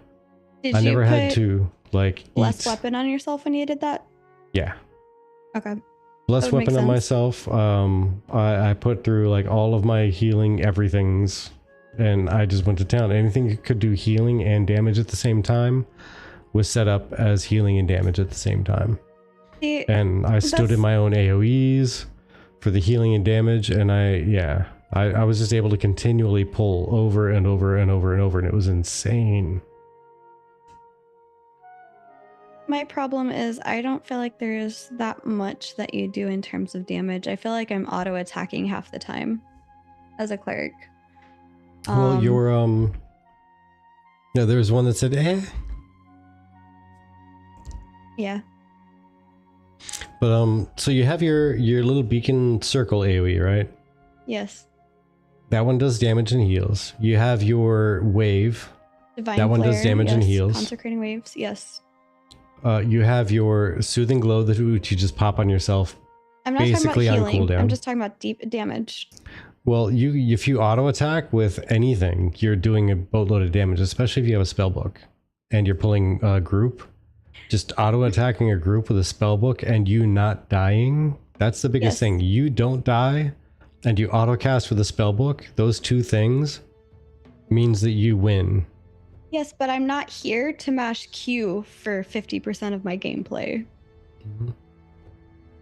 That's the point that I'm trying to make. I don't like, to Pocket's perspective, I absolutely love playing DPS cleric right now. That's you doing 3 damage dealing abilities and then pressing Q the rest of the time while you're waiting for those 3 damage dealing abilities to come off of cooldown so you can reuse them. I mean, that to me doesn't seem like I can spec more into, because there's no specking there. You're just doing them because they heal or damage or heal and damage. And I mean, that's a fair point. But oh, sorry, go ahead. Sorry. For me, it was just I would love to see more of an actual spec. It doesn't feel like there's an actual spec there. You've got your more healy bard or your more like support bard. I don't know how else to explain it, but like I went more primarily healing as bard and you went more other things as the bard. And so there's actually 2 separate builds that you can do with that. With me, with cleric, I don't feel like that's a thing that exists. We'll see bard, and by the way, I love Miss Snuggles' comments. So I love the heal over times, but everybody yelled at me to get proper heals. Yeah. I love that just because sometimes people in groups just don't understand what those heal over times do. Like that soothing glow is actually pretty nice. They just don't know is what it is. Yeah. It's super handy, like super handy. Like that the soothing glow alone almost kept me alive pulling 7 mobs at a time. Almost, not quite, but almost. But no, I think the comment about that you had made about you're not there to just smash Q the whole time and like whatever, you have like one skill going and then you hit Q to auto attack. That's fair. That's absolutely fair. But I was just stating that as like an example, like all you have to do is not die and keep doing damage. Yeah, but I was just if you wanted like to mix it up, segue. Yeah. But if you wanted to actually mix it up and do like an actual spec, there's absolutely we really still haven't sat down, and I could show you what I did at level 14 to do the solo AoE farms effectively. But there's absolutely a spec that I would not play in a group setting as group PvE. It's not drastically different, but it is at least minorly different than I would do there, to keep yourself alive and do damage to everything. There's not really any interest apparently for us doing PvP against each other, so we won't do that on stream next month. I was gonna try and like record us doing it and show them, but that's okay. It's okay. It's okay. We'll have to do it at some point anyway, because that's part of the experiment process, right? Oh, yeah, like really feel out the characters. With you in game for sure. I was just meaning like make a point to record it and like everything versus not. But go ahead, you were saying. But Bard is almost unfair to compare to any other class that I've seen. Okay, replace Bard with like Rogue even. There's a lot of different specs that you can do with Rogue. Rogue also.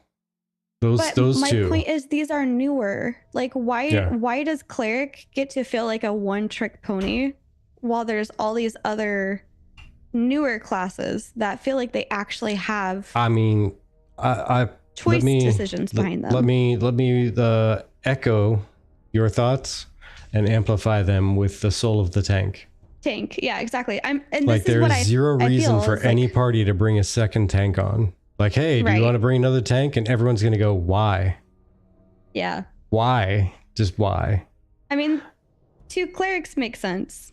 2 tanks, 2 clerics not so make much. sense. 2 bards is amazing. 2 mages is amazing. 3, 4, 5 mages is fantastic. Everybody just does 8 mages. Yeah, exactly. Like, bring a tank, bring a cleric, bring a bard, and everything else is a mage. And that's your ultimate, that's your meta right now, to be honest. Yeah. That's your meta. Pretty much. Especially when one of them is doing like the procs for the others. Yeah. Yeah. You have one that all they do is set up for the other 4 to just fucking explode stuff. Yeah. But yeah, tank has zero reason. There's zero reason to bring another tank except to protect the other tank. That's it. And Pocket says he disagrees, but I'm waiting for an elaboration on that. So. Well, yeah, the disagree thing came through right about the time Miss Snuggles sure it was said. on when I said I felt like there wasn't much to build out of cleric. And yeah, that's about right. About the right time. Yeah. I wasn't sure. I was gonna say I'm not sure if he was replying to Miss Snuggles about proper heals. You play cleric different than almost every other cleric in your guild? Okay. Yeah, but my point was that DPS cleric is primarily just using your DPS skills. There's no other skills. You're not offsetting anything to use those skills. There's no I'm actually building for DPS. It's just I'm choosing to use my DPS abilities more than my healing abilities. That's all it becomes. Whereas with Bard and Rogue and some of these others, there's actually a purposeful choice of I am not choosing this ability on my skill tree. I'm going to use this ability on my skill tree instead. Well, correct me if I'm wrong. With cleric, the circle ability, with the little beacon in the middle, your core AoE heal. That one has one option for doing damage that you have to select as an extra skill point, and another skill point that you have to select to silence. Is that right? It's not either or. You can do both. It does. But I'm just saying there's 2 extra skill points to do damage and or silence. So that is legitimately a spec choice right there. But you're not really losing out. Like the things that you lose out on is an additional ability to do a soothing glow or an additional mend. Like right now, I am able to pretty much have every single thing on this tree except for maybe plentiful mend and an additional soothing glow, which I don't really use that much, for example. Hey, Dusty, that's an appropriate number. Hey, Dusty. Yeah, speaking of, the rating with the party is 69. Nice. Cheers to that. Welcome in, all raiders. I hope you're doing a fantastic this evening. I hope you had... That's exactly what I thought, Pockets. Giggity. I hope you had a great time over with Dusty. I don't see how you couldn't, because Dusty, I'm sorry, you're a wild card. All right. I'm not sure if you know this, but you're a little bit crazy, a little bit zany, some might say. And I love it, and everybody else should too. Yeah. Welcome. Perfect raid numbers. So Oracle. Yes.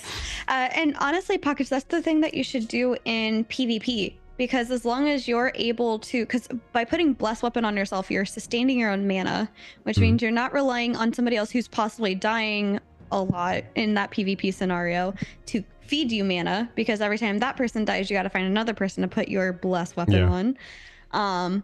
And so there's a variety of things that like factor in when doing PvP, at least. When it comes to PvE, I typically find a fighter, which might sound weird, but they use Q a lot, or a ranger who also uses Q a lot, to put it on. But specifically, I try to look for short bows if I can on a ranger.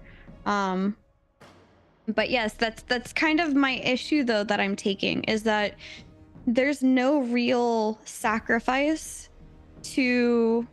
Yeah, that's fine, but I'm just saying I'd rather... I'm helping somebody else by putting my Blessed Weapon on them, especially when there's not a bard.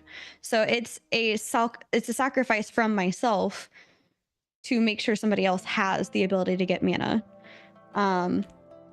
That's the whole point of putting it on somebody else. But my point that I'm trying to get at right this second is within a lot of the newer skill trees, I feel like there's actual like pros and cons to going after certain skills on the skill tree.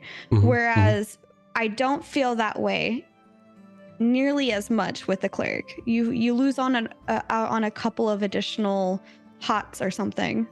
But I would really like to see it be something more along the lines of, if I'm going to go DPS cleric, that means it's going to significantly hinder my healing capability because I'm choosing to go more holy damage focused rather than healing.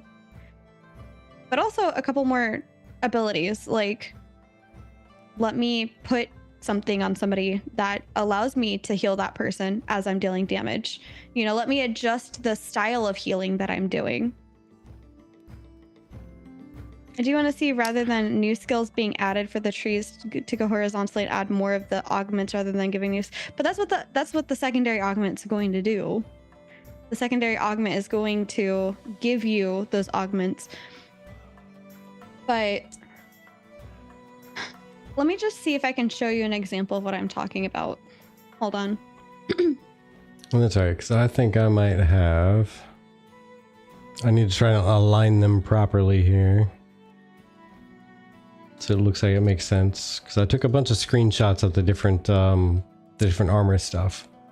Okay. From cool. level 10 all the way through with all the different rarities, and then a decent rarity for level 20. We're level 25. We have almost the entire tree as it is. I want to see where... Yeah, that's my problem, though. That we're level 25. We have pretty much the whole tree, but I also don't know how much more we're getting.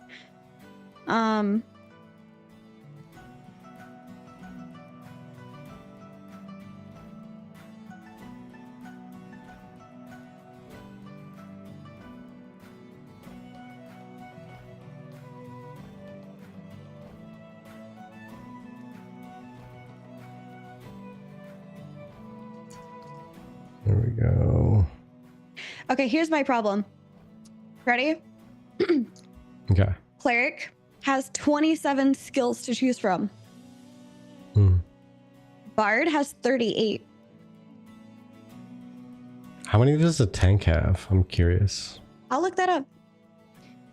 But I think that's the biggest problem for me, is that Bard has so many more skills to choose from. I think that's part of what's making it feel like there's more choice, because there technically is. You literally have almost 10 more skill slots to choose from. I mean, I'll also be honest, like over the past couple of days, like, you know, since I got back from the last work travel, when I got back home, my focus has been, I need to get a bard leveled up, because tank is in a really rough spot right now, and I really would like to still do things in PvP without knowing that I'm going in there just to be the sacrificial lamb up front to get taken out first. But I've noticed that all of those skills, there are so many choices amongst them as well. It's insane. Thank you, Moon. Yeah, that's why I named it Mana Bartery. It's the mana battery. It really is. But like there's so many different choices to do. Like I have my solo I'm gathering stuff build. I have my solo I'm trying to kill stuff build. I have my group build where I'm with a mage that's picky about me using ice magic. Another build that's like mages that don't care if I use ice magic. Another one that's like, I seriously have like 8 different builds. Like every single party setup is completely different. Well, no, not completely different. I lie there. It's like 2 skills different with every single party. I change at least 2 skills with every party I go to. Right. At a minimum 2 skills. Which that causes a whole other problem after Alpha 2. Yes. After Alpha 2, you're going to have to, apparently with the currently stated design, let me put that disclaimer out there, with the currently stated design, you will need to go back to a node, like an actual town, village, city, metropolis, whatever it happens to be, to talk to an NPC to change your skills. Yeah. Which means that if you change from being solo out farming wood, you'll not only need to go down to drop off the wood and or delete it if you don't care. You were just trying to level and that was it. You don't care about the actual cost of the things you just picked up. Or let's say you just don't care if you drop them. You don't think you're going to die, so you don't care about dropping them off at town.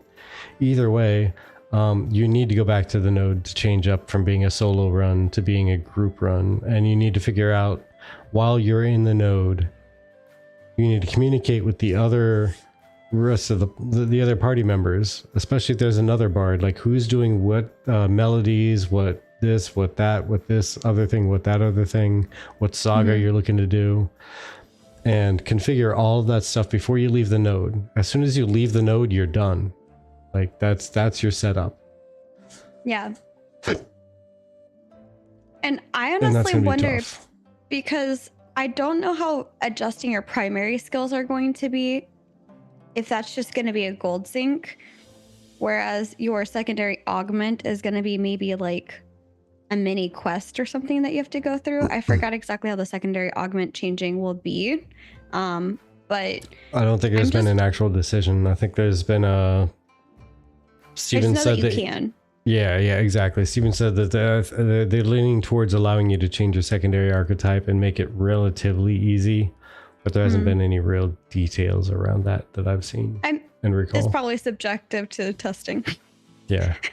Subject to testing. Once they put secondary archetypes out there and people use them, then there's going to be feedback and all that taken into account. We'll see. We'll see. By the Time way, will tell. 32 options on tank.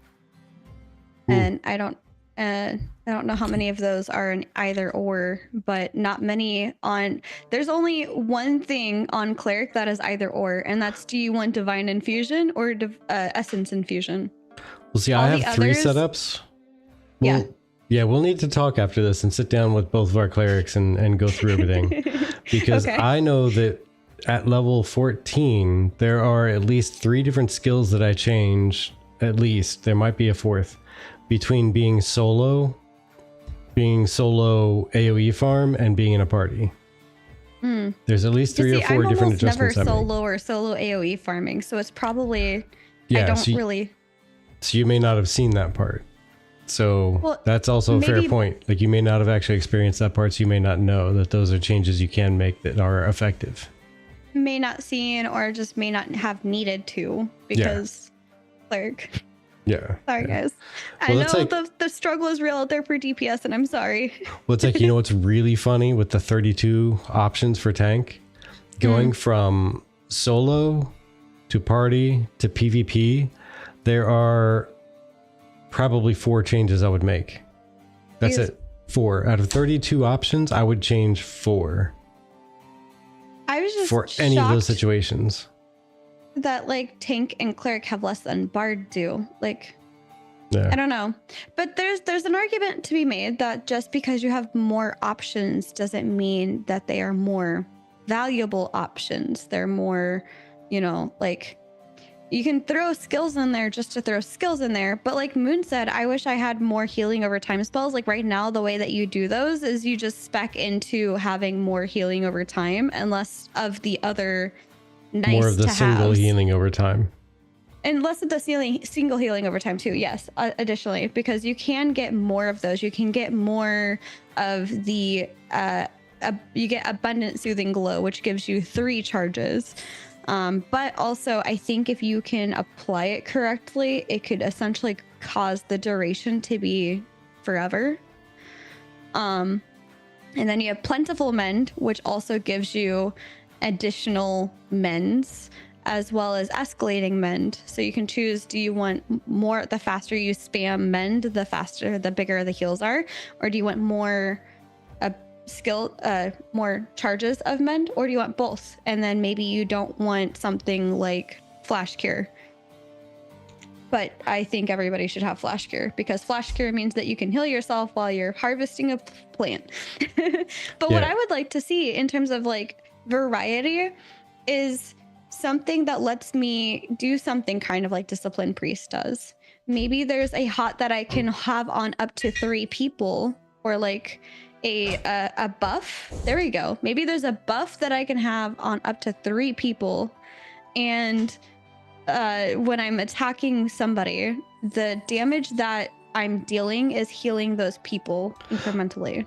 Honestly, like there's that, and there's also like the more hots that you have out, the more your single target heals do. Like almost like a druid healer from World of Warcraft, which is more hot focused.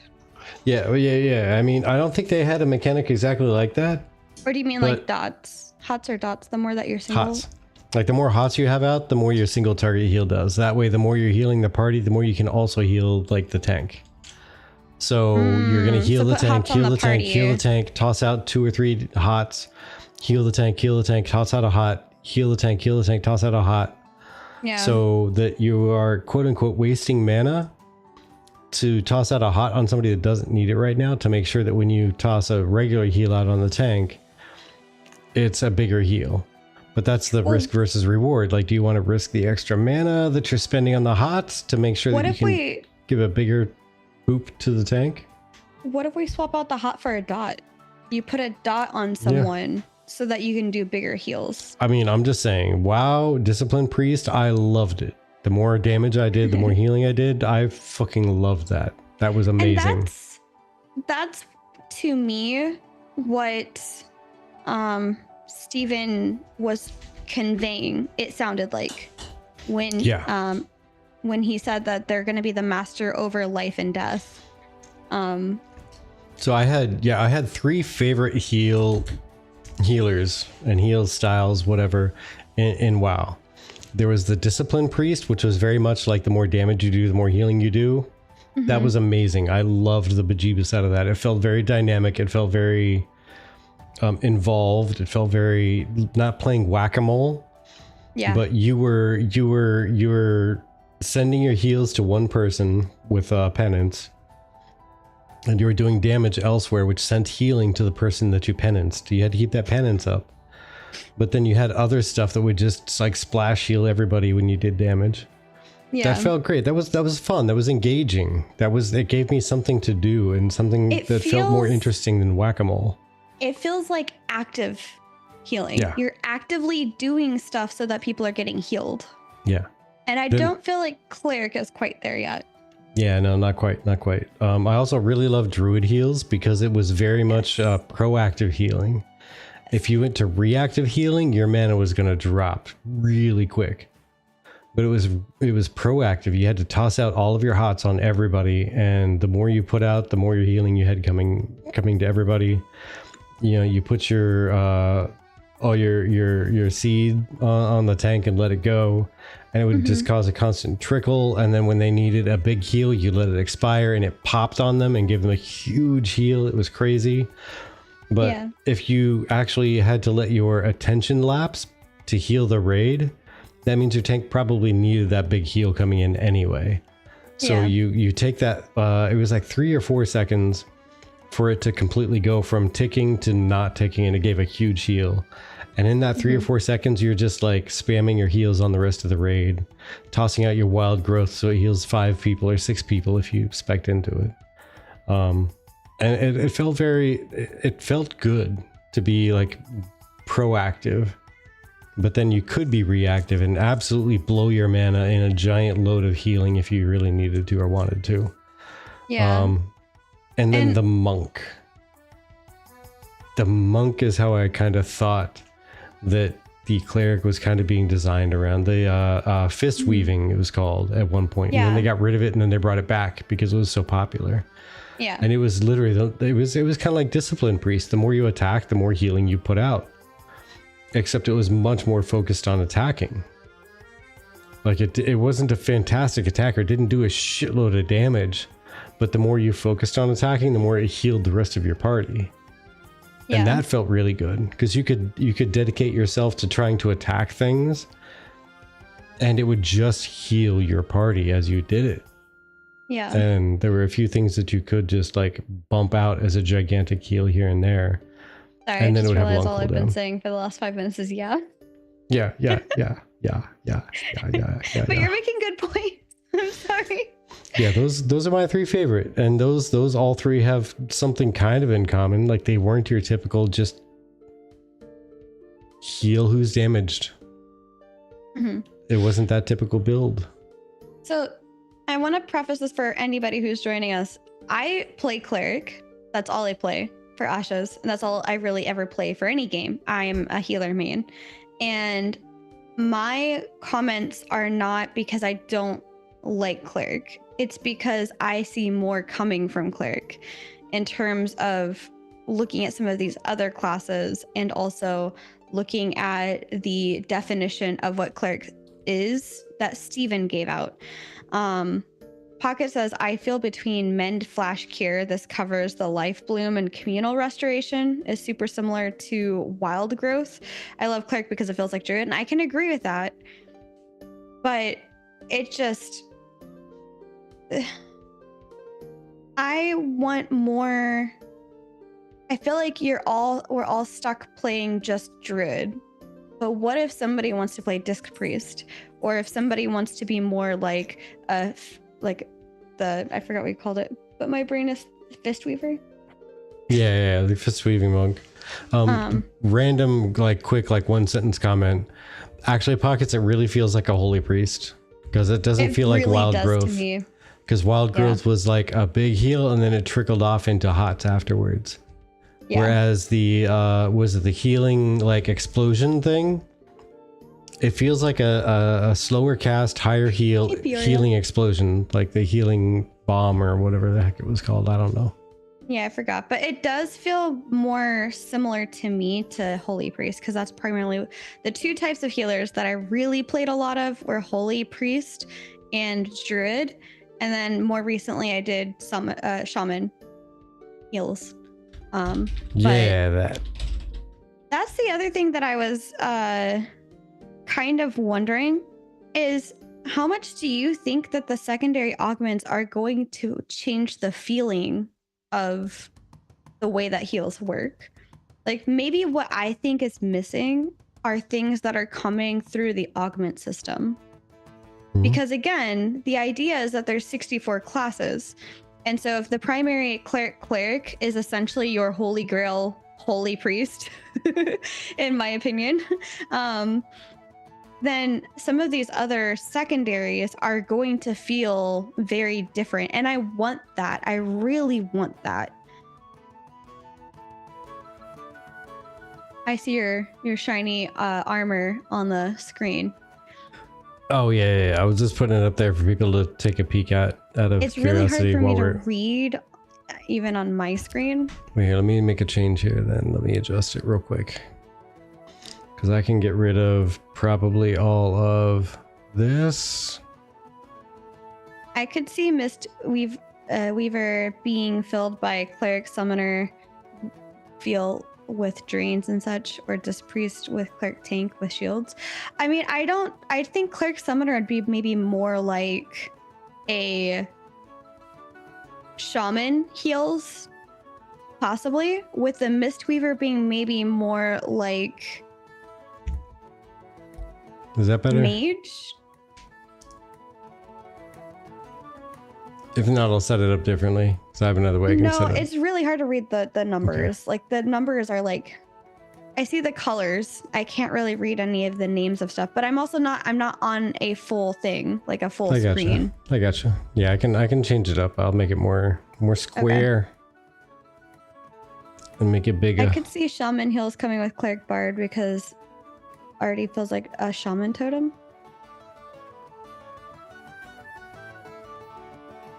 I could see that. Yeah.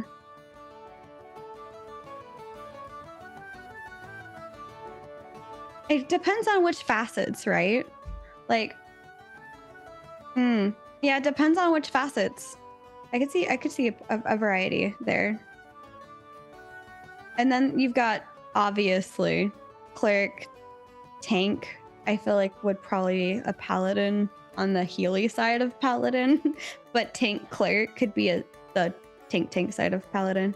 But I think cleric tank is what I envision D&D clerics to be like, where they're in their heavy gear and they're up on the front line just doing brah with mitigation and stuff. Bruh. Brah.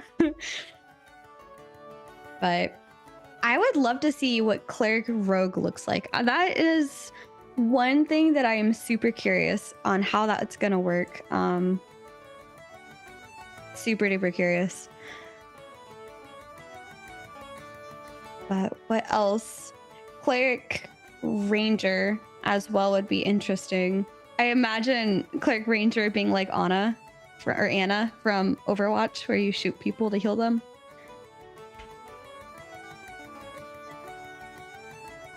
Super curious to see how that works out.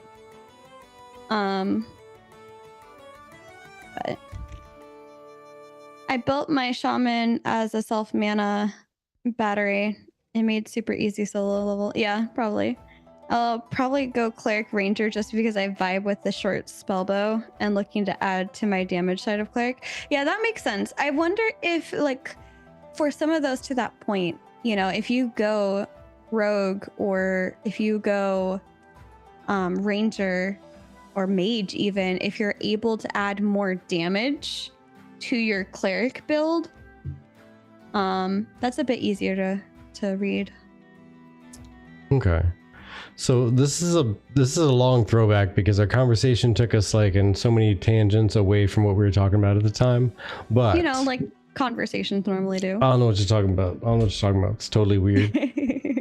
Conversations are hello, goodbye. That's it. That's a conversation. Okay. All right, but so if we're looking at a level 10 item, we're looking specifically at Ashen Haunt's breastplate, right? The most popular armor for level 10 tanks. Okay. We have 67 to 73 armor, 17 to 19 magic resist, 7 to 9 constitution, 4 to 7 evasion. If you go up to heroic, there's a nice boost. It starts off where the previous one left off, and it goes up around 9. Mm-hmm. And then it adds, the same thing kind of with the other two stats. It starts off where the other one left off, and it goes up, 3 or 4. Mm-hmm. And the same thing for the next epic tier, and the same thing for legendary tier. Right. You hit rare, which is, by the way, a lucky drop for a level 20 item. It's usually green, but assuming we're getting the lucky drop, it picks up kind of where the legendary picked up, or left off rather, on the level 10 items. So yes, like what we were talking about, crafters are where it's at. Crafters, yes. taking all of the drops between the recipes and the ingredients and making different tiers above the basic drop, which is the rare, is the Ashen Haunt always drops at rare. I haven't seen anything above, haven't seen anything below. There's one instance that somebody said that they picked up an item that was legendary of Ashen Haunt, but they picked it up off the ground and they didn't kill a mob to get it. It was just there. They ran by and they saw it on the ground. They picked it up. Mm-hmm. They don't recall if it could have been a corrupt player that got killed and dropped it, and it was a crafted item. Who knows? Because we don't have legendary or crafted item in general calling cards or stamps for who crafted it. Right. If we had those, we'd know. Right. So yeah, basically the crafters would be the ones who fill in the blanks from level 10 to level 20. Otherwise, everything is dropped assuming you are level 10. And there is no power creep. There is no power growth until you hit a level 20 items. Right. So drop. Comparing the blue to blue, for example. Yeah. Comparing blue to blue. Which again, level 20 items, I've only seen drop as green as the default and blue as the exception. As the occasional. Like, it's really hard to get a blue Academist monitor. Yeah, it's very rare. I've seen 3 of these breastplates drop and all 3 of them are green. I saw one blue drop and it went to a fresh level 20. Ooh. Lucky bugger. But so yeah, that's the thing. If you end up getting greens as drops at level 20, yeah, you might just do better with getting a level 10 item crafted as legendary. which Well, you could wear from level 10, and then at level 25 it's still very, very, very valid to continue wearing that and turn Yeah. down wearing this level 20 item, which is barely better in the armor, barely better in the magic resist. And this is kind of what I was getting at when I was saying, like, looking at purples and legendaries are almost equatable to blues and heroics of the next level up if you get the crafted gear. Well, see, that's the thing. From a PvE tank standpoint, this legendary level 10 is much more worthwhile to pursue than this level 20 rare. Yeah. Because it's a minor drop down in armor and magic resist, which equates to like 0.03% or something like that mitigation. It's like almost nothing. But the materials to get it is like way easier for one. Well, for one, for yeah. two, the drop chance. But also just the stats that it gives. That's the biggest part. Like, damn everything else. Like, if it's worthwhile, it's worthwhile. You're going to do it. And but real the quick, big thing is... Can I add an aside real quick for context?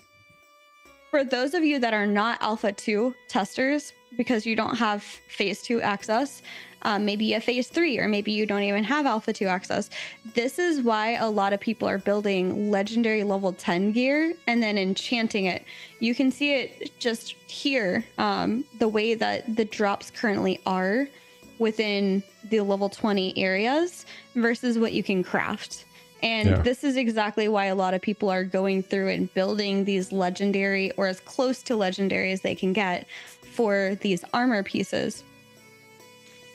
Yeah. Because, like, to take it a step further, like... But you need legendary fat to make level 10 armor. I mean, no, not necessarily, actually. You need... I'll tell you this.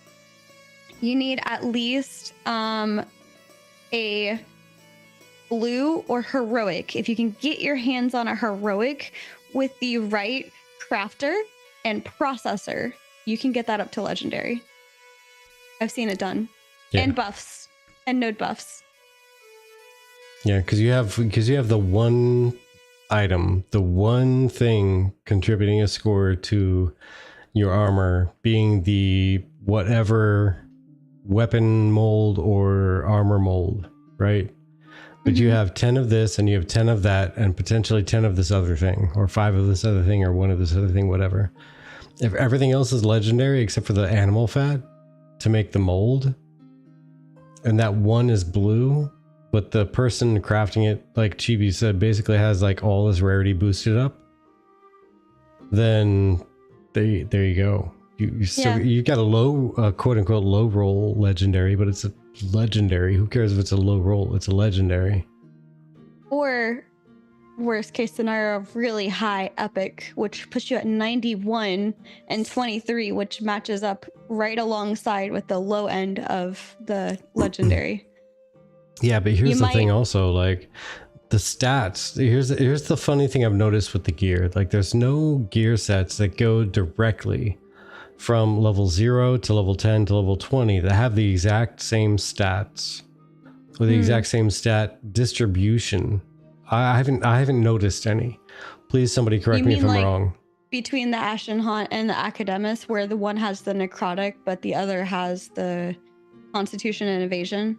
Well, let's go ahead and let's change necrotic for special, and we'll say necrotic, fire, life, water, ice, whatever. Okay. Like something special for that area. Let's say a special rating.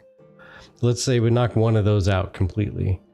And let's look at so in Ashen Haunt's breastplate we have 91 to 104 armor, 90 or 100 to 109 armor for the Academus. 23 to 26, 25 to 28. Like it's a negligible difference between those. Yeah, it's a tiny Constitution alone in the level 20 is 9 to 10. That's 90 to 100 health points. Right. And the legendary Ashen Haunt has 140 to 180 health points, plus the other bonuses that Constitution gives. So it's basically almost 50% more on the low end and 80% more on the high end for Constitution. Just to get the highest that you can. If you're not, if you're not enchanting, if you're enchanting, it throws all those calculations out the effing window because it adds 1 every single time, no matter what.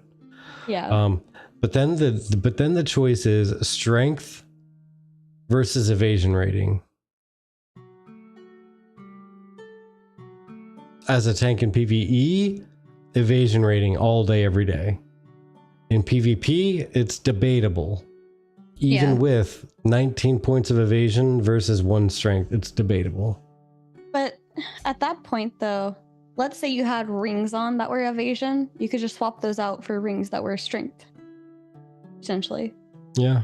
To get yourself more strength or whatever other ability you're looking for. Yeah, I mean, you can flip around. I mean, it depends on if you're trying to go with the Punisher style, like full tilt strength, or if you're trying to go with the I'll live longer and 1 extra hit is worth more than 3 misses or whatever with whatever strength.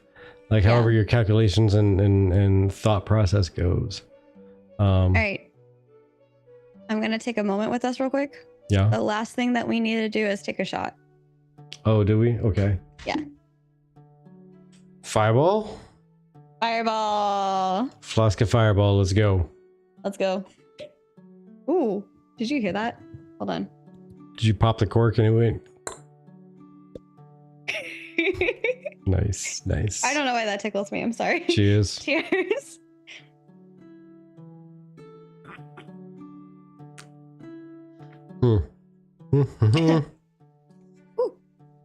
Thank you guys again. Thank you everybody who subbed. That drink was on you, by the way. Thank you. For those that are new, we do a spin the wheel every 10 subscribers that we get. And that was the last wheel spin that we needed to complete. We are currently 2 away from another wheel spin, though, I shall say. I do declare. Declare. The names on this are all the people that donated or like either bits or gift subs. And the bonus on there was because Chaffee gave us like, what, 50? Yeah. Or 5,000 yesterday? He donated 5,000 bits yesterday. So thank you so much, Chaffee. And we just counted those as subs, basically, to add into tonight. So you got a bonus. You got a bonus spin on that. So Chaffee is here in spirit. In theory, either that or he is too passed out from work and doesn't care about his spirit being anywhere besides sleeping. But either way, we're thinking you're here in spirit. Yes. All of this is to say, though, that, you know, there's a variety of things coming in Ashes between like your armor percentage of how much power you have and your skill abilities to what those skills can do. And I feel like they all interplay really well into how effective you are in a scenario, PvE or PvP or PvX. In addition, like to your weapons, what weapon choices you make, because as we're seeing, like the short spellbow is more viable. But when we see some of these other really cool things like the orb or the dual daggers, you know, what other weapon options will there be that will make certain ranged or melee abilities more worthwhile? Well, that's a good question for everybody. What do you guys think? Do you build for PvE and PvP separately? The answer to that is probably yes. And by gear, I mean like your whole setup, your gear, your skills, your weapons, all the stuff. But then would you also gear for PvX? If you went to walk out today and expect that you're going to encounter both PvE and PvP, and or you're trying to do PvE but you expect PvP to interrupt, would you have a third complete different setup? Either in skills, probably, but gear also. Do you feel that you would gear with your specific archetype separately for expecting both PvE and PvP when you're out and about?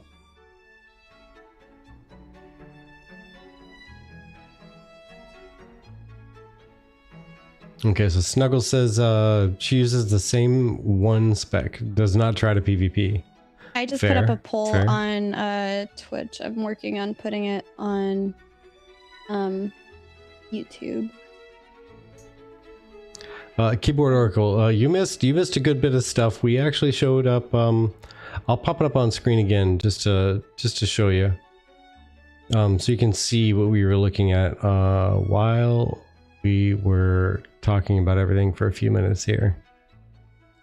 I had shown the difference between the different tiers of Ashen Haunt breastplate for a tank, or a fighter, whatever.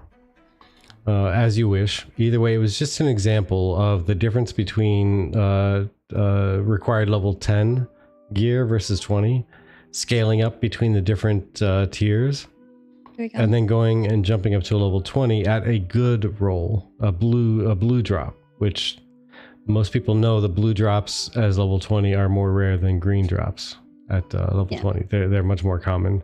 Thus the rarity, right? It makes sense. They're rare. So the theory was that crafters can make up the difference in going from level 10 through level 20, or level 20 to 30, 30 to 40, 40 to 50, etc. by crafters filling in all the blanks.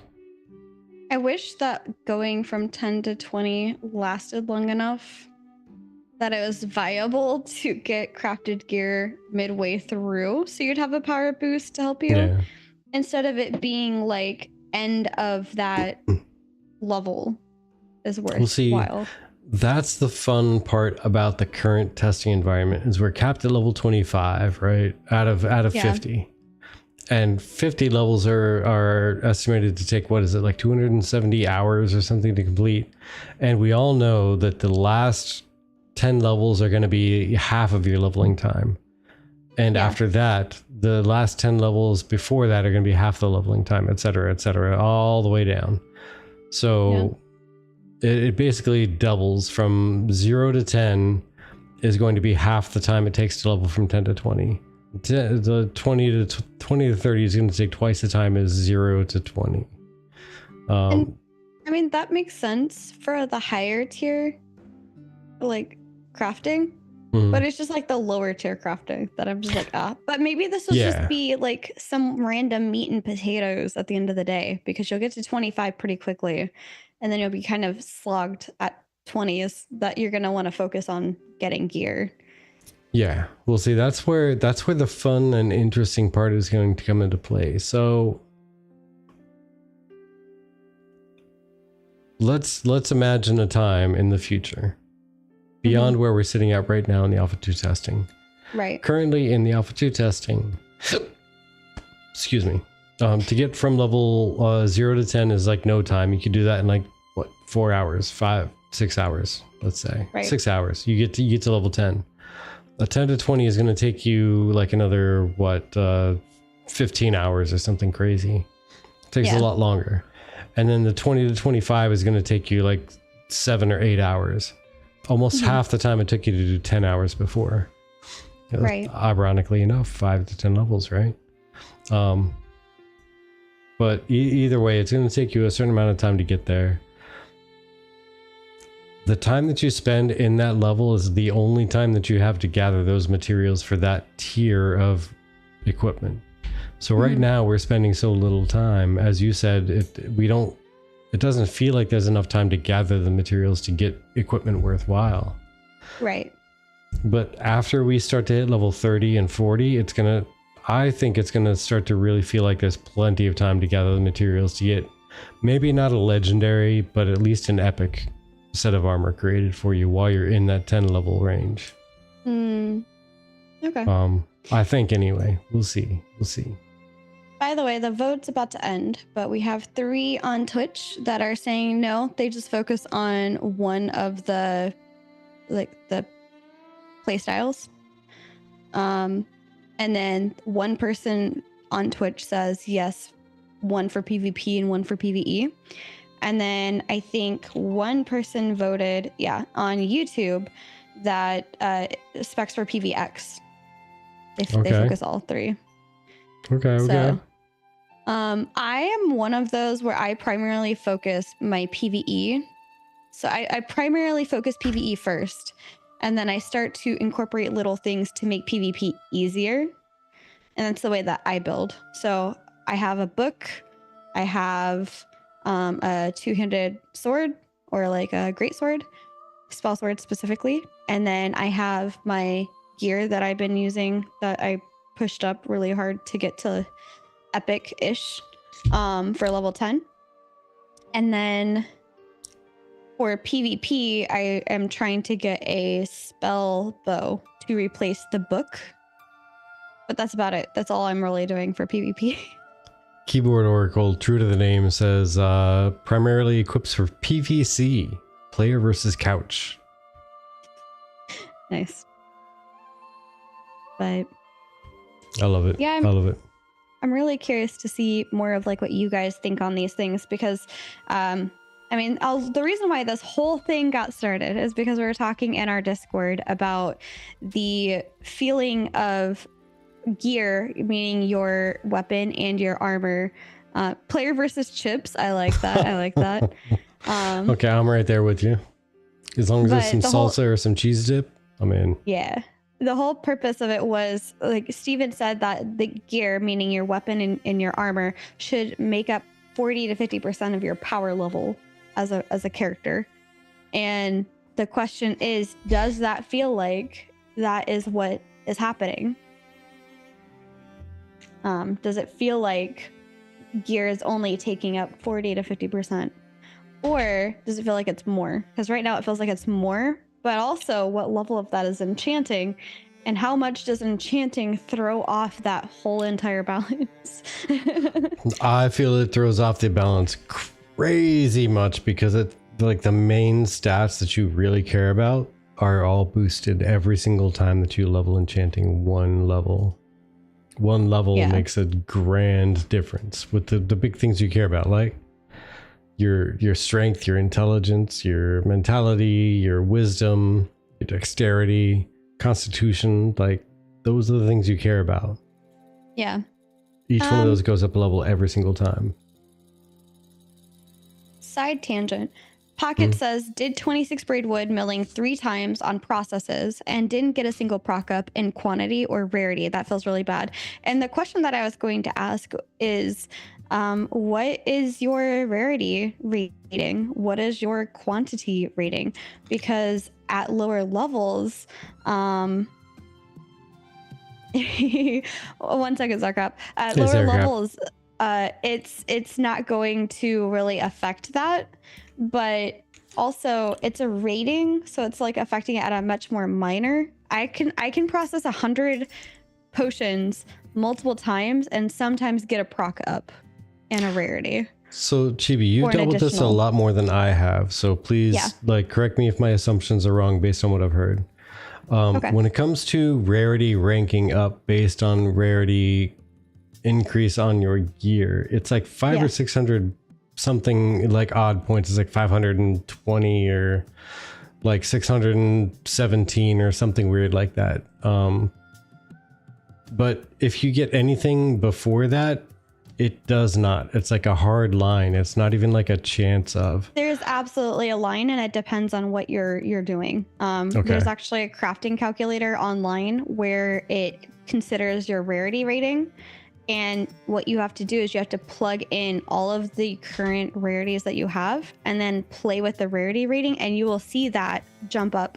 So oh, no pockets. Oh, 278 rarity. You're guaranteed to not uprank that. That's really low. I hate to say that. That's really low. My rarity rating, especially if you are a journeyman, which you don't have, I don't think, a journeyman on your server for that particular process. If you do, you should definitely be using potions and the food. But with my potion and food, without it, I'm at like 350 or something like that. With it, I'm at 536 or 563. One of those two, 536 or 563. And I I proc things up a lot of the time. And as soon as I get to like 600 or 700, I'll proc things up a lot more of the time. Yeah. So it's like, in addition to the buff from the node. Yeah, and that's a big thing, the buff on the node, because that's huge. From my understanding, it's a hard line. Like before you hit 500 and something or 600 and something, you're not going to proc up. Once you hit above that line, you will proc up. And anything in the middle is just, the system doesn't care. Just doesn't care. It's not going to happen until you hit that one hard line. You hit that hard line and you will rank up your rarity. That's my understanding. I'm just now really approaching the crafting side of things and the gathering side of things, trying to proc up rarity by gathering. And so that's really hard too. Yeah. So far, my thing has been processing, which is very cut and dry. If you have the stuff, you have the stuff. If you don't, you don't. The end. Yeah. That's it. Like there is no like middle ground where you can mix rarities. Yeah. Also, it feels bad when you can replace gear everywhere else except for tools. I can have a second weapon in my bag, but I can't have a second tool in my bag. Yeah. And that bothers me a little bit because if I want to focus on quantity, for example, over rarity, I'd like that ability to be able to swap those two out. Today, I just need to get like a zillion and one commons because I need to push whatever, or I need to do this or that or whatever. But tomorrow, I may want to get all legendary, and that's it. Here's the thing. This is another thing I came upon in my research for knowledge for my video that I'm trying to make. Eventually, these tools will not be repairable. That is the intent. Once that tool breaks, you must then have the abilities or the mats to then make another of that tool. Whoa, I missed that. Yeah. I missed that completely. Holy cow. Because that's an expensive investment for a tool to not be repairable. Yes. Holy I will shit. find that exact entry, but I want to go back really quick. Sourcap asked, it just came in. Are y'all talking about stat rework? We're talking about the gear and the statement that Steven had made that gear should be 40 to 50% of your overall power level. And we were talking about how that doesn't, how it feels like it's more, but also it depends on if it's enchanted or not, because that throws off the skewing of 40 to 50% of your power level overall. But then also talking about, we went a bit deep into the varieties of the cleric, tank, and bard options for the skill trees, where bard has 37 skill options to choose from, tank has 32, and I think cleric has like 27 or 28. So yeah, it feels like cleric doesn't have a whole lot of variability within it, is what I said earlier. But yeah. Hello, Arufa. Welcome in. But to go back to the tool, so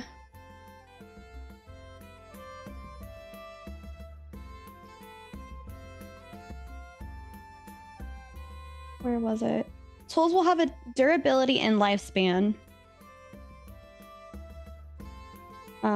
The amount of usages of a gathering tool increases as the gatherer becomes more proficient in the gathering artisan tree. Tools may become non-repairable, requiring a recrafting. And that is from 2023. And then another post, which is from Discord, from Steven. And I just put that in chat right there. From 2017, though. This is an old one. From 2017, yeah. Yeah, it says, and specifically it says, tools will have durability and not repairable, requiring recrafting and tool lifespans. And a Quaternian Slurp, hello, friend. How are you? Hello. Welcome in. It's been a minute. Yeah. Thanks for stopping in. Hey, maybe you can answer this, and maybe you can't. If you can't, that's fine. But since we happen to be on this conversation and you went, as you rolled in. So crafting and gathering tools. Do you know, is there still the idea that tools will have durability and not be repairable in the actual launch? Or has that been rethought since, again, that quote was from 2017, so there's a lot of time that's passed by and a lot of rethinking that could have happened. We're on 8 years at that point. Yeah. Yeah.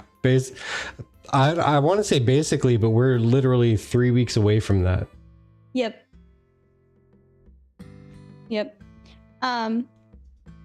But either way, whether you can answer it or not, it's really good to see you around. Yes. Thank you for stopping in. I do know, but I'm not at liberty to say I would try to hit Discord or Steven with that question. That's a very good point. Very fair, very fair. We'll add that to the someday if we can get Steven on the show question list. Well, I was going to say that might be a great thing to pop on over into our questions for Intrepid channel that we have, where we have been collecting everybody's questions that they wish they could ask Intrepid, just in case something happens. Because I have been on a content creator Reddit AMA thing with Steven previously, with Richie SH. And 2 other people who are no longer in the community, sadly. But should we get another chance, I like to just have a running list of questions to pull from. And who knows, maybe sometimes we might get an answer to one of those questions that I can just look back through and be like, oh, hey, this was answered. Cool. So if you're hanging out here and you have a burning question you'd really love to have actual, like, an Intrepid dev answer, whether we have Steven or somebody else, we've had other members besides just Steven on. We've had what, 4 now? 3? 4? Was it 4? 3? At least 3. I know we had Maggie, we had Toast, we had Steven. I think that may have been it. But I think we were trying to get one of the community mods on, or the community, one of the CMs. Love to get one of the community managers on. But we were told no. Well, we also asked when they freshly came on board too. Well, we were told to give them time. When they freshly came on board, but then later after that, Maggie said no. No. But that doesn't mean we're not going to try again. Absolutely. but would love to get a dev on just to see if we can just have some insight. Like, honestly, if you guys haven't seen any of our streams with like a member of Intrepid Studios, we try to ask them a lot of questions like, how does it feel to work at Intrepid? How does that feel different from where you've worked previously? Was this your first time in this role? How is working there compared to your expectations? So expectation versus reality of working there, and kind of really get to know the person and the experience with being at the Ashes of Creation studio with Intrepid. We try to get to know the people. We try to get to know the people. Apparently they're really busy putting out an alpha 2 right now, so who would have thunk it? What are you talking about? I know, that's crazy, right? That's crazy talk. Which, by the way, Slurp, definitely 1000% appreciate that answer. Don't want to get anybody in trouble, so that's why I tried to preface the question by like whether you can answer it or not. So Intrepid is rated top 50 startup or top 500 startup employee, or is that a different one? Because I definitely saw a top 500. Yeah. And like the only other question I'm wondering, and this isn't really directed at you, I'm just verbalizing it again, is if there was ever going to be a chance to have multiple tools that you can swap out, because that would be neat. Especially if they do have a limited lifespan, Vertec, being able to use a little bit of this or a little bit of that for like the focus that you want out of that tool would be really cool. Yeah, hey Slurp, here's a question you can't answer, by the way. Here's a question you can't answer. So in your both internal and external viewing of the community, what has been your favorite response to anything that has been announced, released, displayed, shared with the community from Intrepid during their live streams? What's been your favorite reaction, and why? Like, which system have you been most enjoying the reaction to, and why that one specifically. I'm curious. And then according to Lulu, it was actually Intrepid was 342 out of 500 for the top 500 best startup employers. And I'm gonna say that's impressive. That's actually really impressive to be listed 500. Yeah. Out of the top 500 by Forbes. I have no idea how many there are to even list. There's probably 500 in like the south part of Florida where we live, like possibly alone in the past year. So then you count the top half of Florida and then the rest of the nation, and there's a massive amount of startups. Yeah. Like to be considered at all in the top 500 is a massive achievement. That's impressive. And honestly, that number alone makes me actually, I don't even think I mentioned this to you, Chibi. I think I'm going to probably reach out to someone and try to submit my application to try to work over there. Oh, yeah? Yeah, we'll see what happens. We'll see what happens. For Intrepid? Yeah, but I don't know if if they'll... You know what that means though, right? I don't know if they'll like me staying over here in Floridia. No, but you know what else that means though, right? What's that mean? Bye-bye TGF. I mean, we'll have to... But see, that's going to be part of the whole like discussion phase, right? I need to submit the application and have them be interested first. Those are the first two steps. After that is the discussion. Let's get then to the we figure out if before it's a we good try fit. to cross it. Okay. Sounds very tech. If there is no bridge, we can't cross it. So we'll see what That's happens. fair. We'll see what happens. That's fair. I would probably say month before last. That the why is because we just got in the game and played live, and that was pretty mind blowing that we've made it there. Yeah, I totally feel it. You'll become a snowbird. Oh man, I'm already. I mean, I guess it depends on who you ask. Like, I'm already kind of a snowbird. I like visiting. All my family lives either in the middle of nowhere, in the middle of the country, in like the Texas, Kansas area. Yeah. Or they're up north. So when I visit people for any of the vacations I take at work, which are really just like I need to spend time and effort to visit family, I go up north, and it's usually around holiday time, which means snow and ice and cold. Yeah, that's fair. And then I come home to warm weather, and it feels great. So there's that. Grandpa Brews, I like the name, by the way. I didn't say this earlier, but I like the name. Says, so ready for Summoner. Sounds super fun from what we've heard thus far. And I honestly can't wait to see, but I haven't heard too much, except for that it could be a range of roles. So I'm curious to see how they do that. But I'm really excited to see how Rogue handles. So, yeah. And yeah, add to jail. like Sorry. add jail. I'm sorry, Grandpa Bruce. You're not gonna see this, but I'm still apologizing anyway. I'm sorry.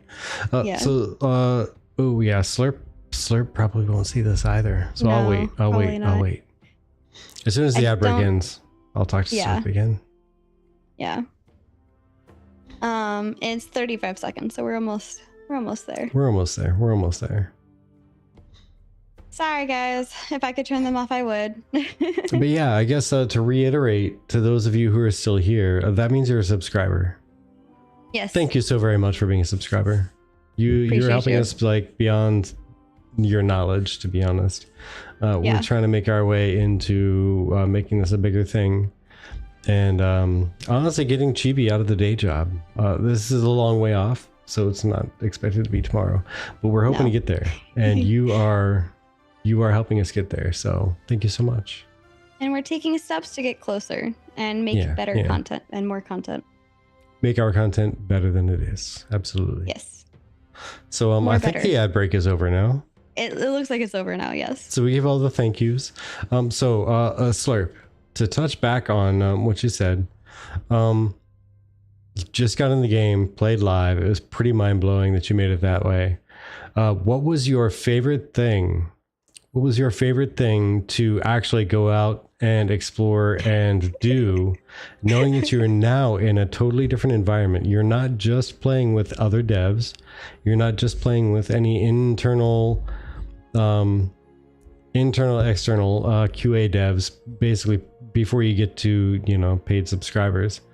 But knowing that you're now playing with a much broader audience, like what was your favorite thing to do? Like, what was your favorite moment? Do you have a favorite moment where you went out to do a thing and you bumped into people and you realized that it felt much different, or just it felt better, it felt worse, it felt like there was an eye-opening moment of this is so much different than what we were expecting it to be? Did you have anything like that? We need to get the IRL tavern up and running so that I can finally move and help out in the kitchen. Yes, that would be awesome. By the way, for those that don't know, that is another dream of ours, is to get an act. Yeah, first step in that is going to be trying to get a meadery going, because that's going to be the easiest thing to get going. Once you get a meadery going, and going for long enough that we can say, hey, here's our track record with mead. So now we want to do an actual restaurant, and I need to get a couple of my friends from up north. They've been chefs for a long time, trying to get them to create a decent menu and also sign their name on some paperwork to say that they're down to design the actual menu, and then find someone local, all the details and stuff. Then yeah, it'd be cool to get an actual tavern going. That would actually be a very big dream to be fulfilled right there. I've actually had that thought for a long time. He has.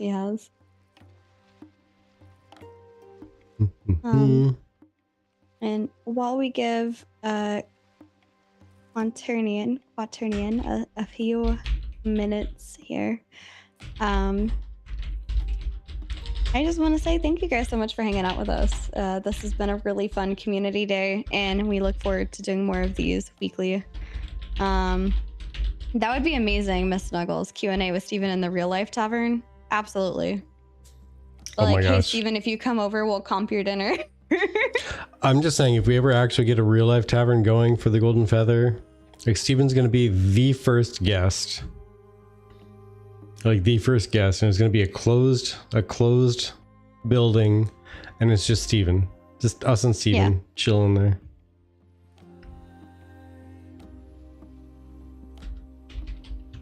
But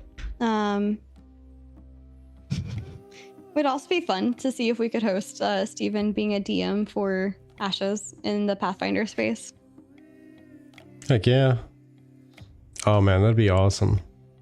Like, the ultimate dream for an IRL tavern is going to have like a D&D area set up almost like Critical Role has their little like filmed space that looks like it's all framed out, but we'll actually have like a full D&D set table with, decently detailed work table, like real nice solid table and whatnot with some cameras and stuff. But we're going the extra mile dream here.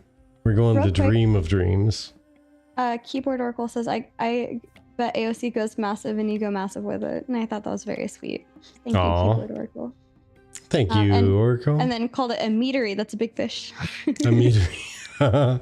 It is. So Quaternion says, I'm doing a ton of processing at Gathering right now. Would say 1.5 hour long PvP fight over a single Weeping Willow was up there for me. And probably the guild I'm playing and figured out the Befallen Forge stuff made me happy. Aww. Yo, I tell you what, awesome. Slurp. Figuring out the Befallen Forge map alone is an accomplishment. Yes. I've gone in there a handful of times, and every time I'm like, I don't even know where we're going. I know generally what it looks like when we get there, but which direction to go and whether we go up or down or up and then down or down and then up or down, up and then down in this direction, but not that direction. Because if you do the same thing, down, up, and then down again over here, you're going totally different place. It's an accomplishment to memorize that map. And I've met a few people who did. They knew exactly where they were going, and it blew my mind. No clue how they did that. I will say, the first time we went in there, we were definitely running around in the dark, trying to figure out where to go and where we haven't been and where we have been. Yeah. So. All right. It's probably about time to start wrapping up. I mean, normally these tavern talks, up, down, down, left, right, BA start. Oh, Konami code, Grandpa Brews. Love it. Oh, Love it. Just saying. Keeper of the Chronicles right here.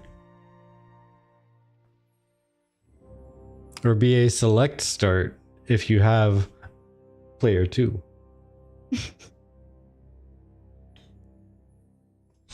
All right. Well, Aww. it's Oracle. all my savings from the jamming business. Oh, no. That's very sweet. It's because you're awesome there, Oracle. Oracle the White over on Twitch. Yeah. Thank you, friend. Thank you. That's funny. I love it. Wado Kiko, that's fantastic. All right. How much was Pac-Man when it first came out? $30 to $50. I'm guessing you're talking about like the original Atari game. $30 to $50 depending where you live. Yeah. See, and people complain about the cost of video games today.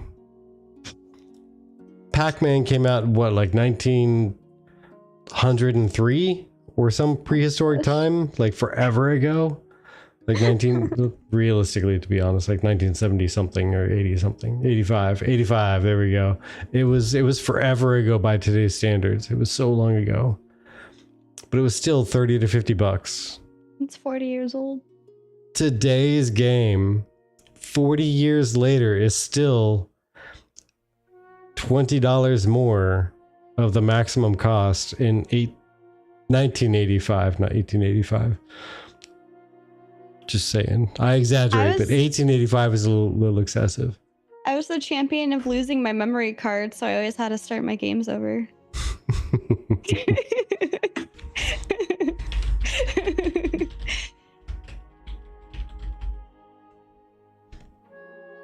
Oh my gosh. All right. Well, I do believe since we've been on probably at least a minimum of 2 hours longer than we normally do. Well, a minimum of 1 hour longer, because sometimes we went for 2 hours. So at least half as long as we normally do. It's time to start wrapping up.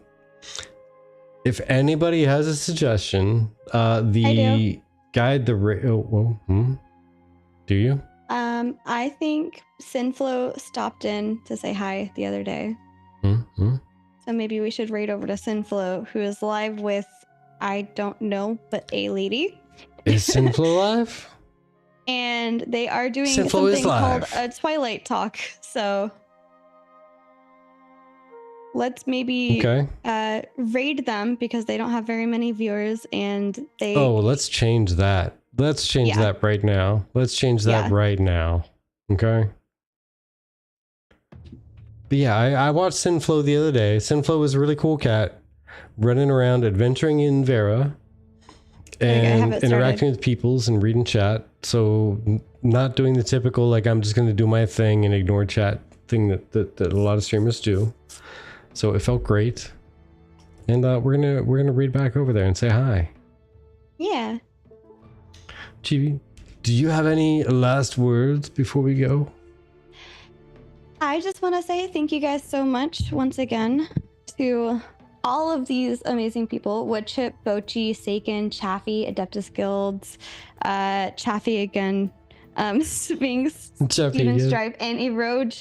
Thank you for gifting and either subs or bits to us, and thank you guys for the chaotic fun time that we had tonight with the 7 spins that we did do. If you like this, we're going to be doing this the first week of every month as the community focus week. So yeah, I just wanted to say thank you for the fun time. Yeah, as Chibi said, we are moving forward with first week of every month is community focused. It's going to be a little bit of a different format than the average week, but you will get used to it eventually, as will we. It's going to take some adjustment, but it's going to be great because we're focusing. Yep, I got you. But But either way, you should totally join us for the first week, if nothing else. Thank you, everybody, for joining us. Thank you, everybody, for hanging out. Quaternion and Serp, it's been so long. Thank you for saying hi. Everybody, take care. We'll see you next time. Bye. Bye.